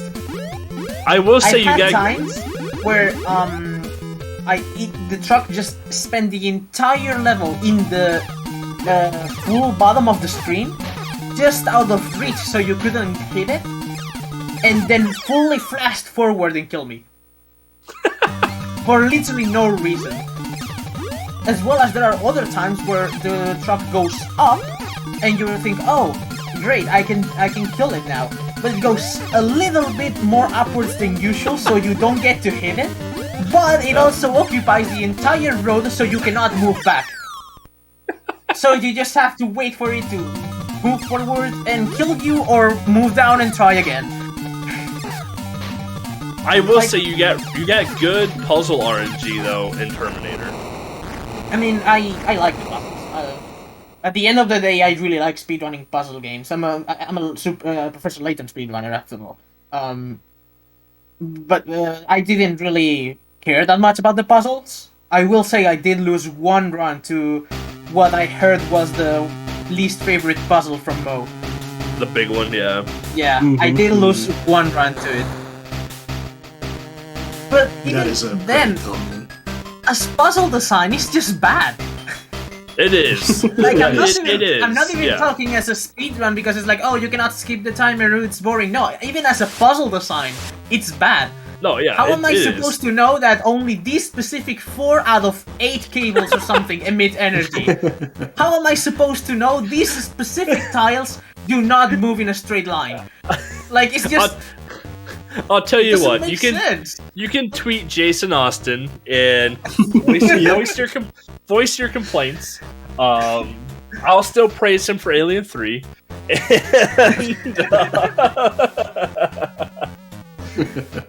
It's just so dumb.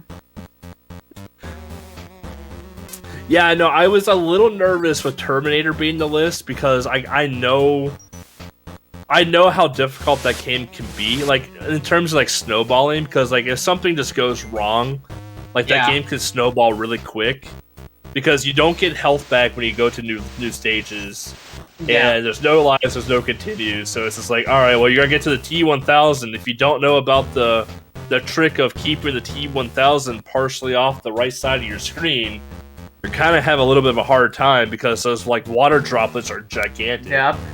So I was a little worried about that one.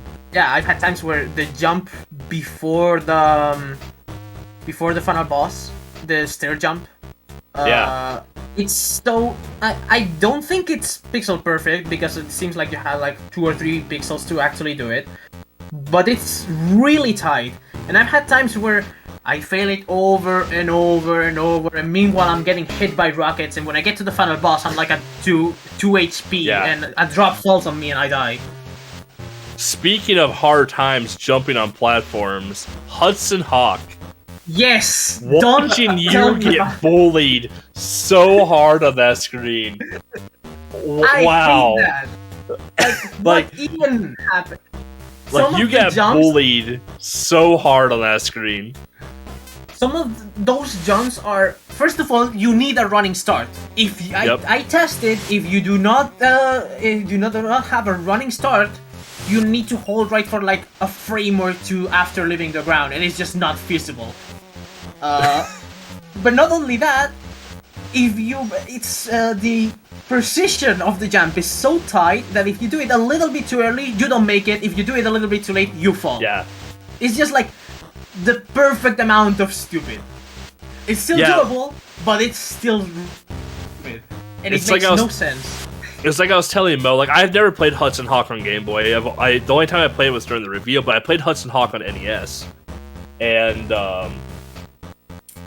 one of the problems I saw with the Game Boy version was that it was kind of hard to see what blocks to jump onto, right? Like, I compared it a little bit to, like, Bart versus the World. Like, when you get to, like, the Great Wall of China or wherever that wall is that you just have to climb forever. Like, the gray blocks on the gray background. Like, on the Game Boy, like, watching your screen in particular, since you were using, I believe, BGB, it was tough to see, like, the green blocks to jump onto versus the green background. And on top of that, the jumping is, like, super precise. Like, you have to use a little bit of coyote time while running to, like, make it to some of the platforms, especially in the end when you open up the door. So. Yes. That specific one is the worst because... So there are only, like, 2 jumps in the entire game that are like that. One is on the... I want to say second screen.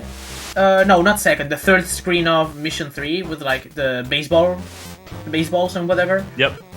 and then the final one. But the final one is worse because you have a timer, and if you don't make it, then you have to drop down and do it again. You have to hit the switches again. Dude, Josh124 is speaking of getting bullied. this queen is him hard right now. Wait, not having it. Not trapped, but... Oh yeah, the track is there, okay. I thought he's trying. Already. He's trying to get to the button. Yeah, I have times where the queen just spawned, like, there, more or less, but I was on the other side, and I just had to hug the right wall, and hope she would just turn around. Yeah, I had that in the casual playthrough, yeah. That's a good spawn now, though. Yeah, it looks like they got a hold of the queen now. It looks like you all figured out how to attract the queen as well too. Yeah, you just have to get close to her. But of course, your risk of dying. Do not let her despawn. There we go. That's the worst part. She can still despawn even though she's stuck down there. And even if the track is on a position where the queen could literally not be able to pass, it doesn't matter. She's off screen. Right. Screw it. Yep. If she's off screen, she can go away. Yeah.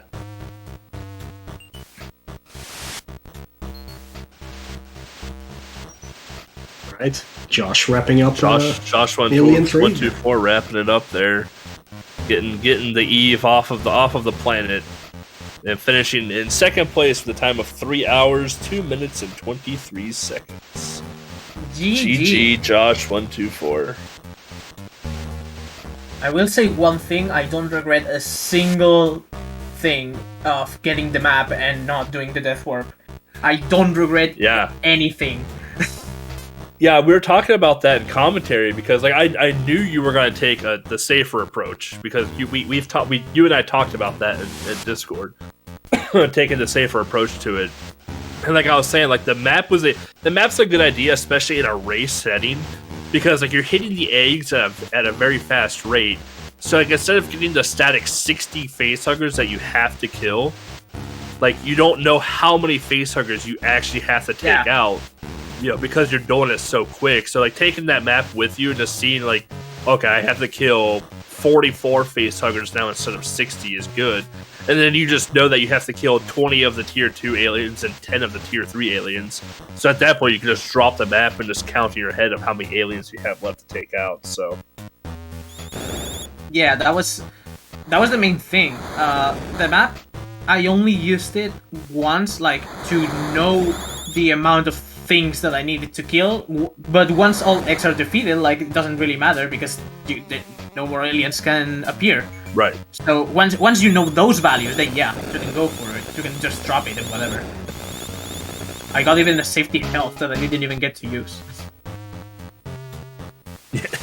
Yeah, I saw that you picked up a med kit too. I was like, oh wow, okay. I mean, there were times where like I walked to an egg by accident by trying to do it, and reaction time, I paused and I just used the medkit during that time. It's crazy this game because like it would look like you're not touching the egg, but the fact that your gun extends out from your body counts as your hitbox, and there's no iframes in this game. So like once you're like inside of something bad, like it's bad, like just straight up bad. And unfortunately, that's what happened to Atros, was that when he got into the final egg room, you know, he flamethrowered the egg, but he touched, you know, he thought he would have enough fire to go into the egg to kill it, and just unfortunately timed it wrong and walked into the egg and died. That's why you get the medkit. That's the tough part about Alien 3 is the no iframe stuff. Like if something just wants to like hang out on you, like you're going to take a ton of damage. Like when but then when you want to death warp, the facehuggers will run away. Yeah. I mean that's how it goes.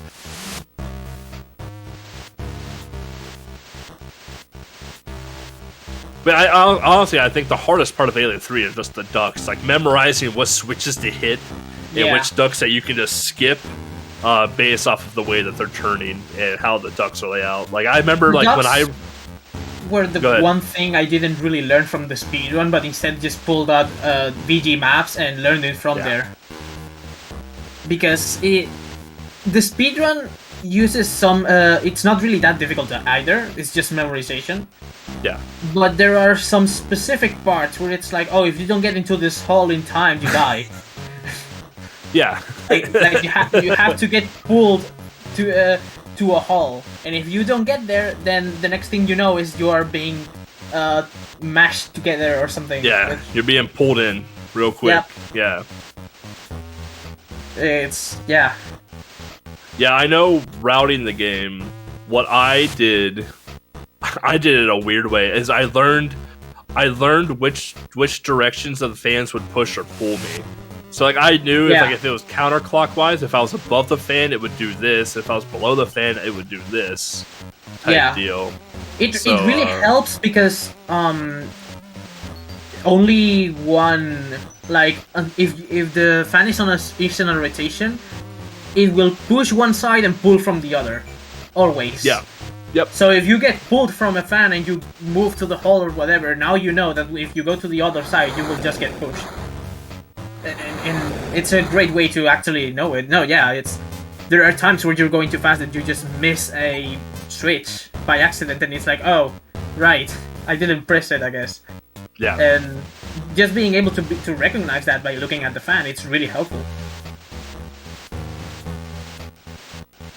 But yeah, I would say the ducks were the hardest part. In the initial routing of the game, when I did it, the ducks were the hardest part. Thankfully, Bengera and Atros and other people started finding better death abuses to skip re-entering ducks and whatnot. But the ducks were by far the hardest part of routing Alien 3. I just imagined like just staring when I was learning the game.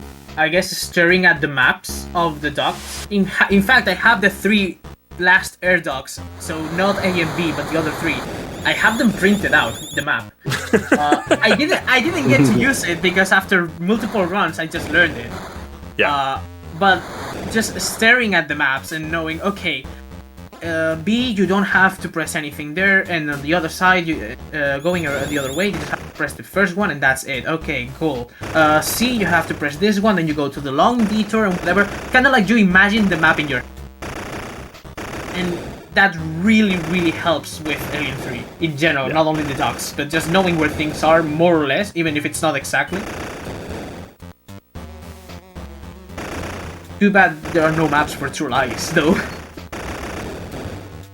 Yeah, I mean, True Lies is a bit of a maze, but honestly, like most of the levels are fairly straightforward. It's just knowing where like the power-ups are. Yeah. But I would say like the longest stage, like the most confusing stage, is by far the park. That's because there's just so many dead ends in the park. In my opinion, I'd say it would be the docks. Because there are. Yeah, it's not like you need. It's not like you need to go to a goal, but instead you have to find all of these things that are scattered around. And in fact, I missed one in my run, and I had to go all the way back to get it. Yeah, you have to find the explosives and blow them up. Yeah. Yeah, I forgot the one where you shoot through the wall. Yeah. Welcome, Josh124. Congratulations on 2nd place. GG. Yeah, congratulations.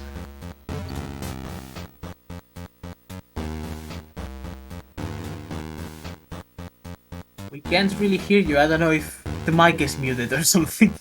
I have no idea, yeah. Yeah, I don't see I don't see any green bubbles popping up, yeah. But so after, I know you're a person that likes to run either individual games or full lists or whatever else after for Tiny 10 stuff. Are you looking forward to like any games individually to pick up at all? Maybe for like marathons or personal whatever vendettas from this Tiny 10? Not really, but mostly because I already pretty much found my goal on everything. Like fair, I got world record on Power Rangers by like 4 seconds. It's just not verified yet. But I don't know. Wayne's World I'm not touching again ever, so that's fine. Poor Wayne's World. Poor Wayne's World.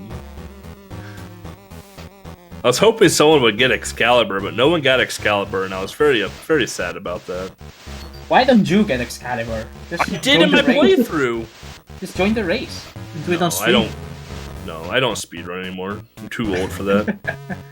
Says he submitted 5 games to a marathon for next week. Only 4 got it. Only 4 got in. It's fine.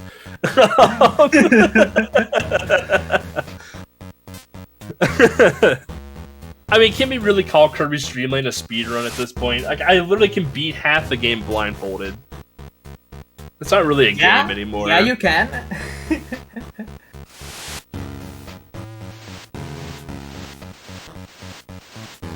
I'll play the game on mute so I don't have to listen to the music anymore. That's engraved in my brain. Speedrunning it for 3 years.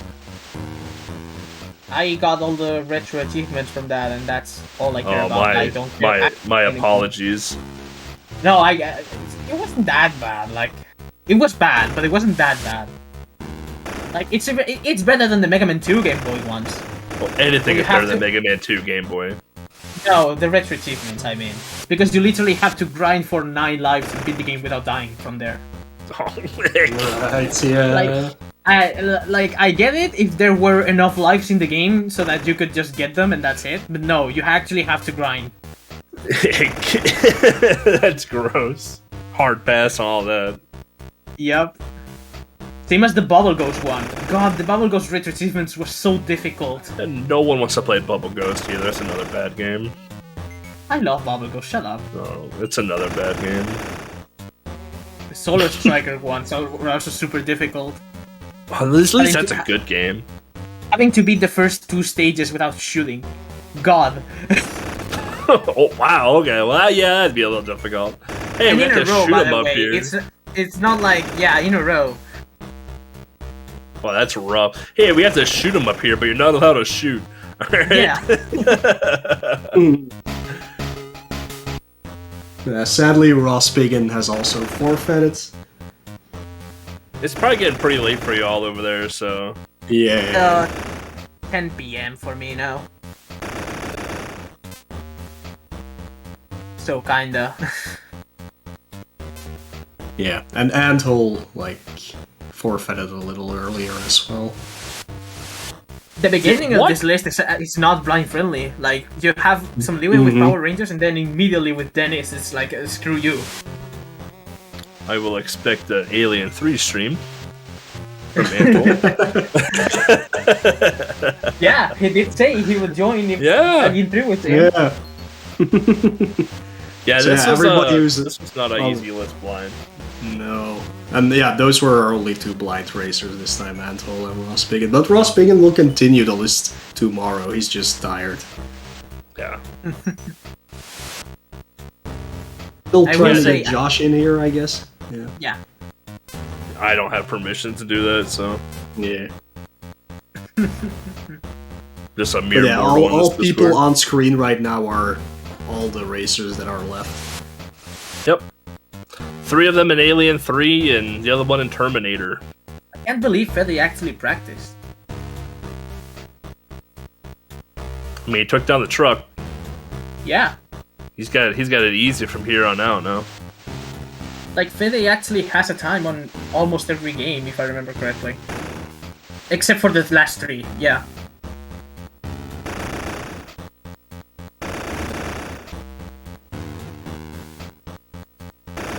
Well, it looks like they know what they're doing in Terminator at least, so... We'll find out in the T-1000, but... They seem to be pushing through Terminator pretty quick. So I don't really know what happened to David. He's like grinding face huggers on a place I didn't even know you could grind. That's the old route. Oh, okay. Well, there you go. That's the old route for face hug shooting. Before we knew that you could kill face huggers in the room that you get the machine gun, because typically in Alien 3, you can't like all the face huggers that you kill in the egg rooms don't count towards your alien kill count. But for some reason, where you get the machine gun, those face huggers count if you don't leave that egg room. So as long as you stand in that egg room and grab the gun, the face hugger count counts or the killing counts towards the facehuggers. So before we knew that, the original way of doing facehugger grinding was to go back to floor 1 and go into that intersection that had four openings. That way the facehuggers had 4 ways to come in at you. And that's where you grinded 60 facehuggers originally in the run. Huh. Yeah, that is the old route for killing aliens. Yeah. That doesn't sound fun.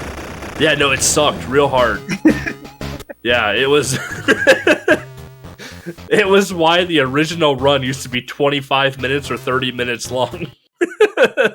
Was because of the facehugger grinding.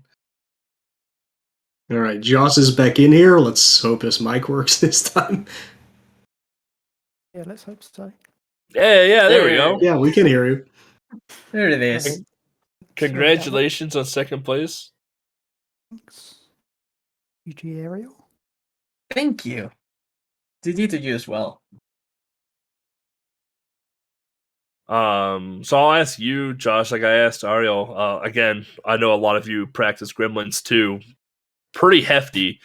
Outside of Gremlins 2, what was your second heaviest practice run and the run you might have been the most worried about coming into the race?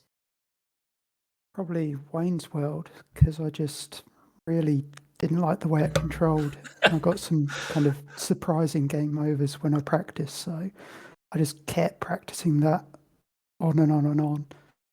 Poor Wayne's World. Yeah. It's a horrible game. It's like It is. It's awful. You're sliding around all over the place. And the jump and it's horrible. Why are there jumps where you need to be off the platform to jump? Yeah, the only bad stage is the final stage. All right, so.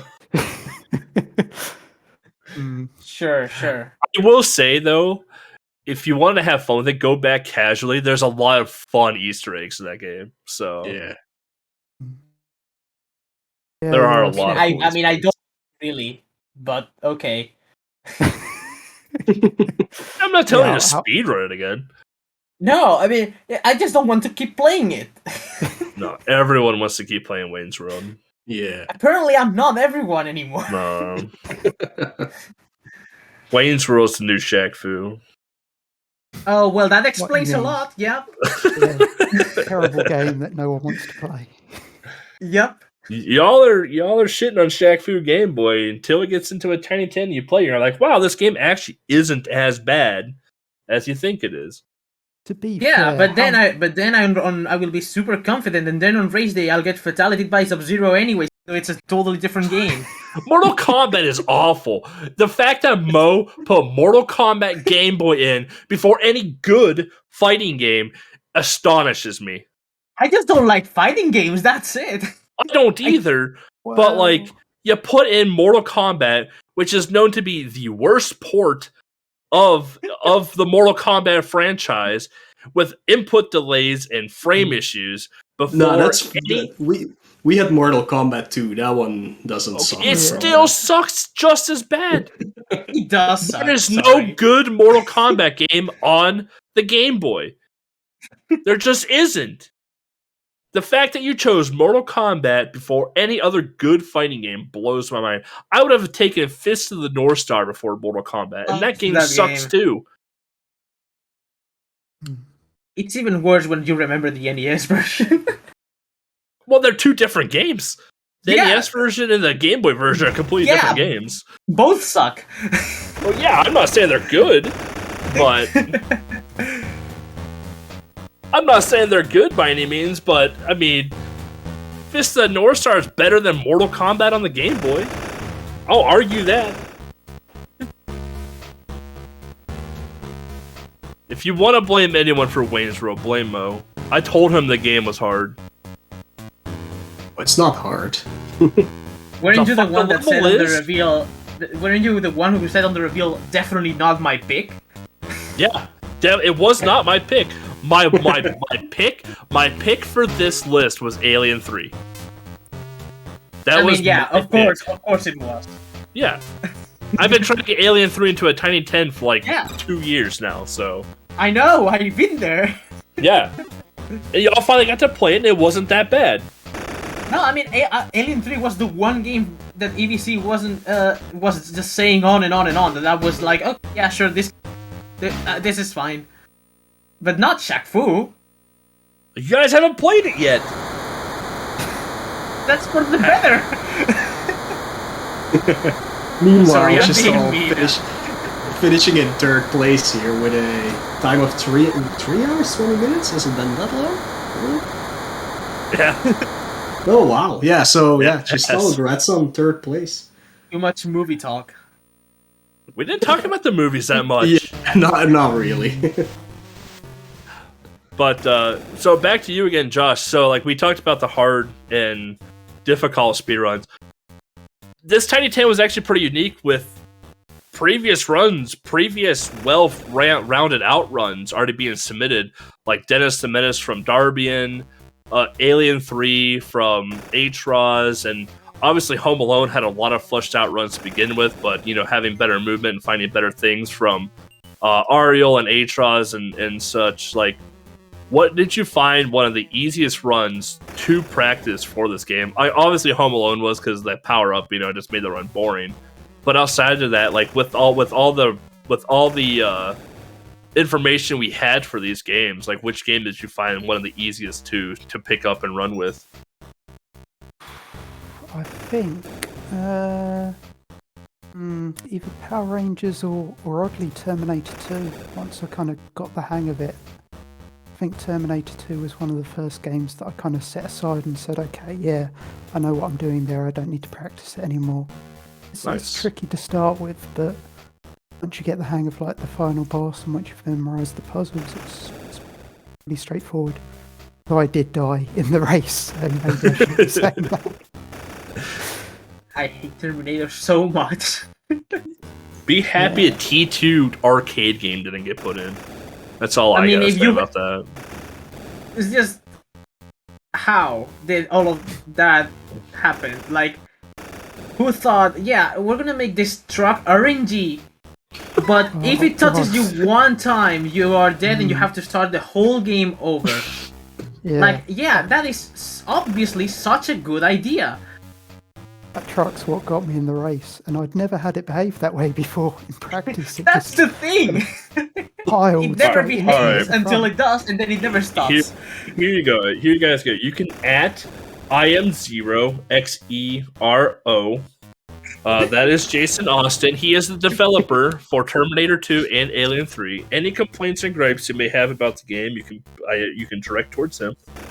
Yeah, because that is going to change the game. He may say I don't remember that game, or I don't remember putting that into the game, and just laugh at you. So I can tell you now, Alien 3 is the way it is because they developed it in 5 weeks, and they forgot to put in a final boss. That's why the Queen is the way it is. I kind of like Alien 3, to be honest. It's fun. It's a fun game. It's a fun game.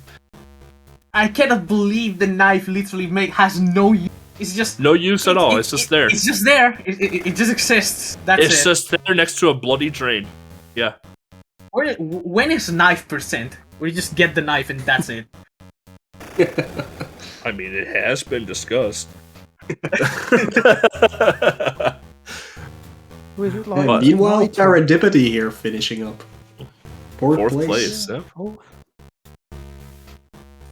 Yeah, I think he had a tough run, because I remember his last full run was like 240 something.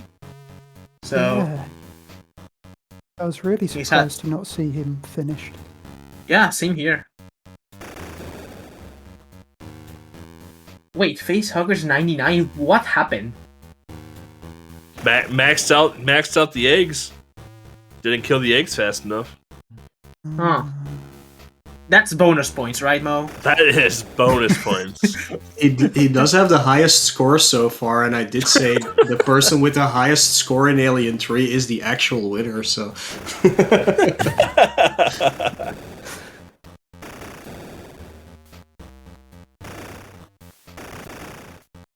Meanwhile, we got Fetty here facing off against T1000.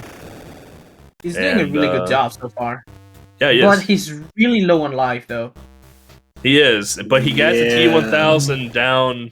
Oh, okay. I think Well, he's died to it at least once before as well, so... Yep.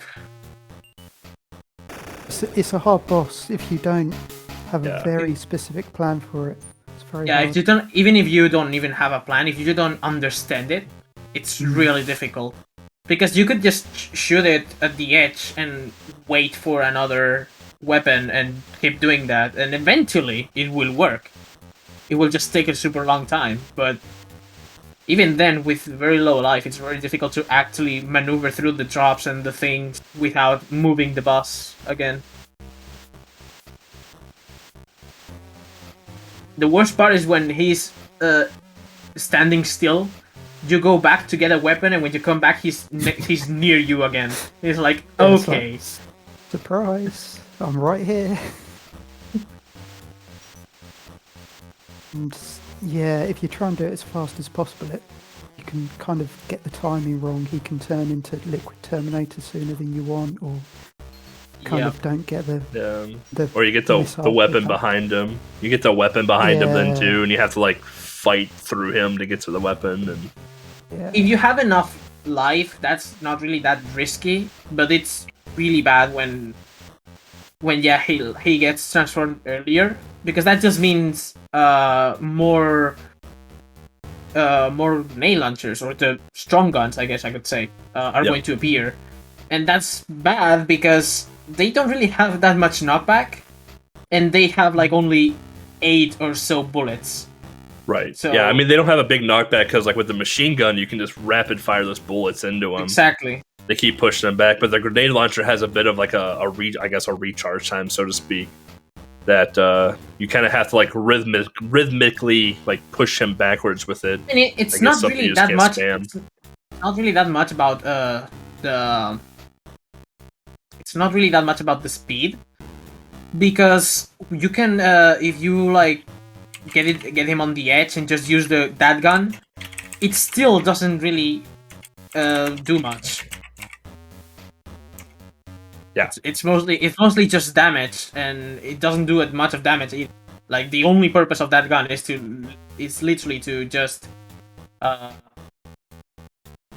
push him into the molten metal. Yeah, that's quite literally the only reason of why you want that gun. You want to knock him back, get the rifle or whatever, or the machine gun. I don't know guns. If you want damage, you have to go ahead and punch him. Like, that's it. Yeah, I think the machine gun does a very little amount of damage to him, but but it does knock him back a lot. Yeah. Oh, by the way, can I just say one thing? I'm very disappointed that the Game Boy character on the layout was not Gizmo. Was not what? Gizmo. Yeah. Oh. I wanted the Game Boy Gizmo. Well, you'll have to address that to Man Over Mars, like always.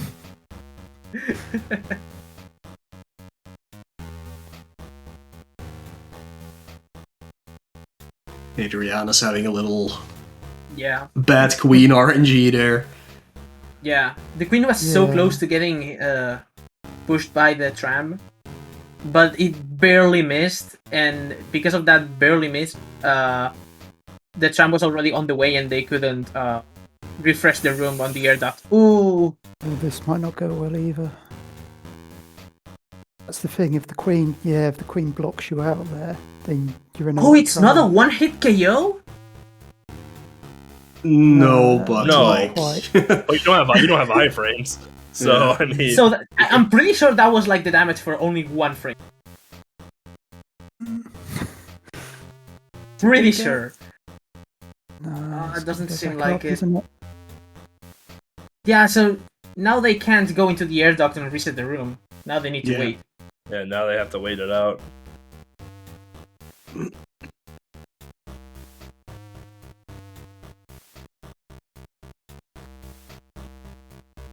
Did anyone else crash on True Lies?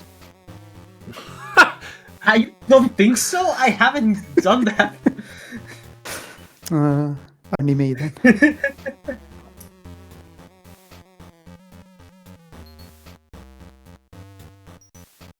think it's to do with the Uzi, to be honest. I use the Uzi quite a bit, and I don't think Atros has crashed at all on it, and I doubt he uses the Uzi much. I don't use the Uzi, straight up.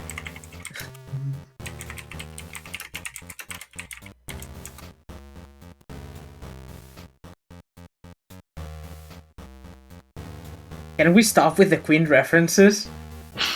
No, we cannot. I was going to start putting emotes in chat like... face. Just reading all of that and facepalming at every sentence. I mean, it's just a text version of the podcast at this point now. Yeah.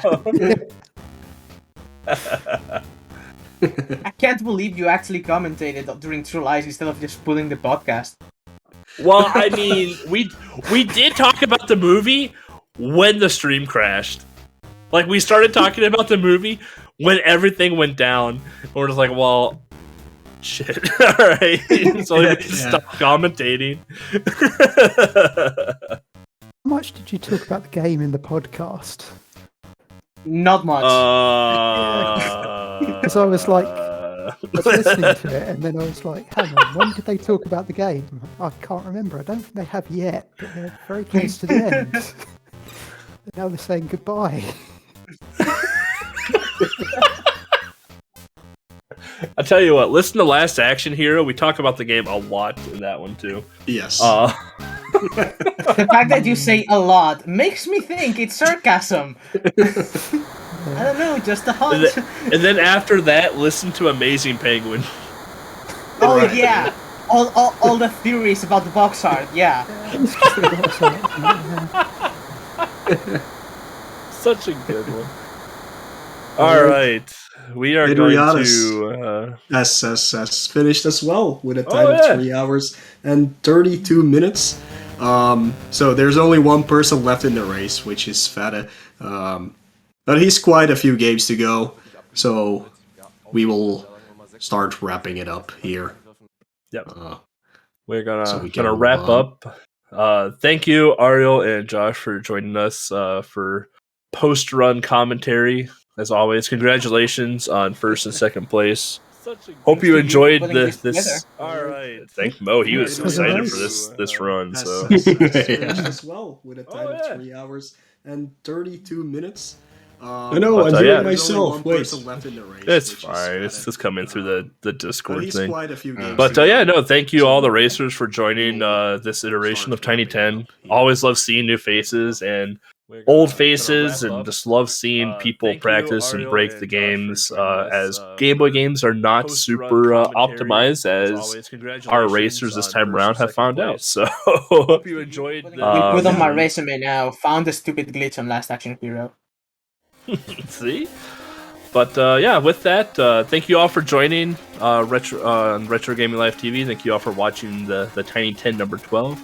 I believe we're gonna go host Fetty as he finishes up the Tiny 10. Yeah. Make sure to join the RGL Discord for some upcoming things as well. Hopefully we haven't rated yet because I'm still talking. But yeah, we have like Vita Kids Marathon coming up next weekend, basically. But we also have the Duskathlon, which is getting organized, and the Coin Up Classic 2021. So make sure to join those if you're interested in doing those multiple game races. Yep, and definitely keep an eye on Retro Gaming Live's Twitter as well too, since they do announce upcoming events and present events that are happening as well too. Retro Gaming Live does a lot of awesome things for the retro community and for charities, and put on some pretty amazing marathons. So definitely keep them in the back of your mind when it comes to retro gaming and speedrunning.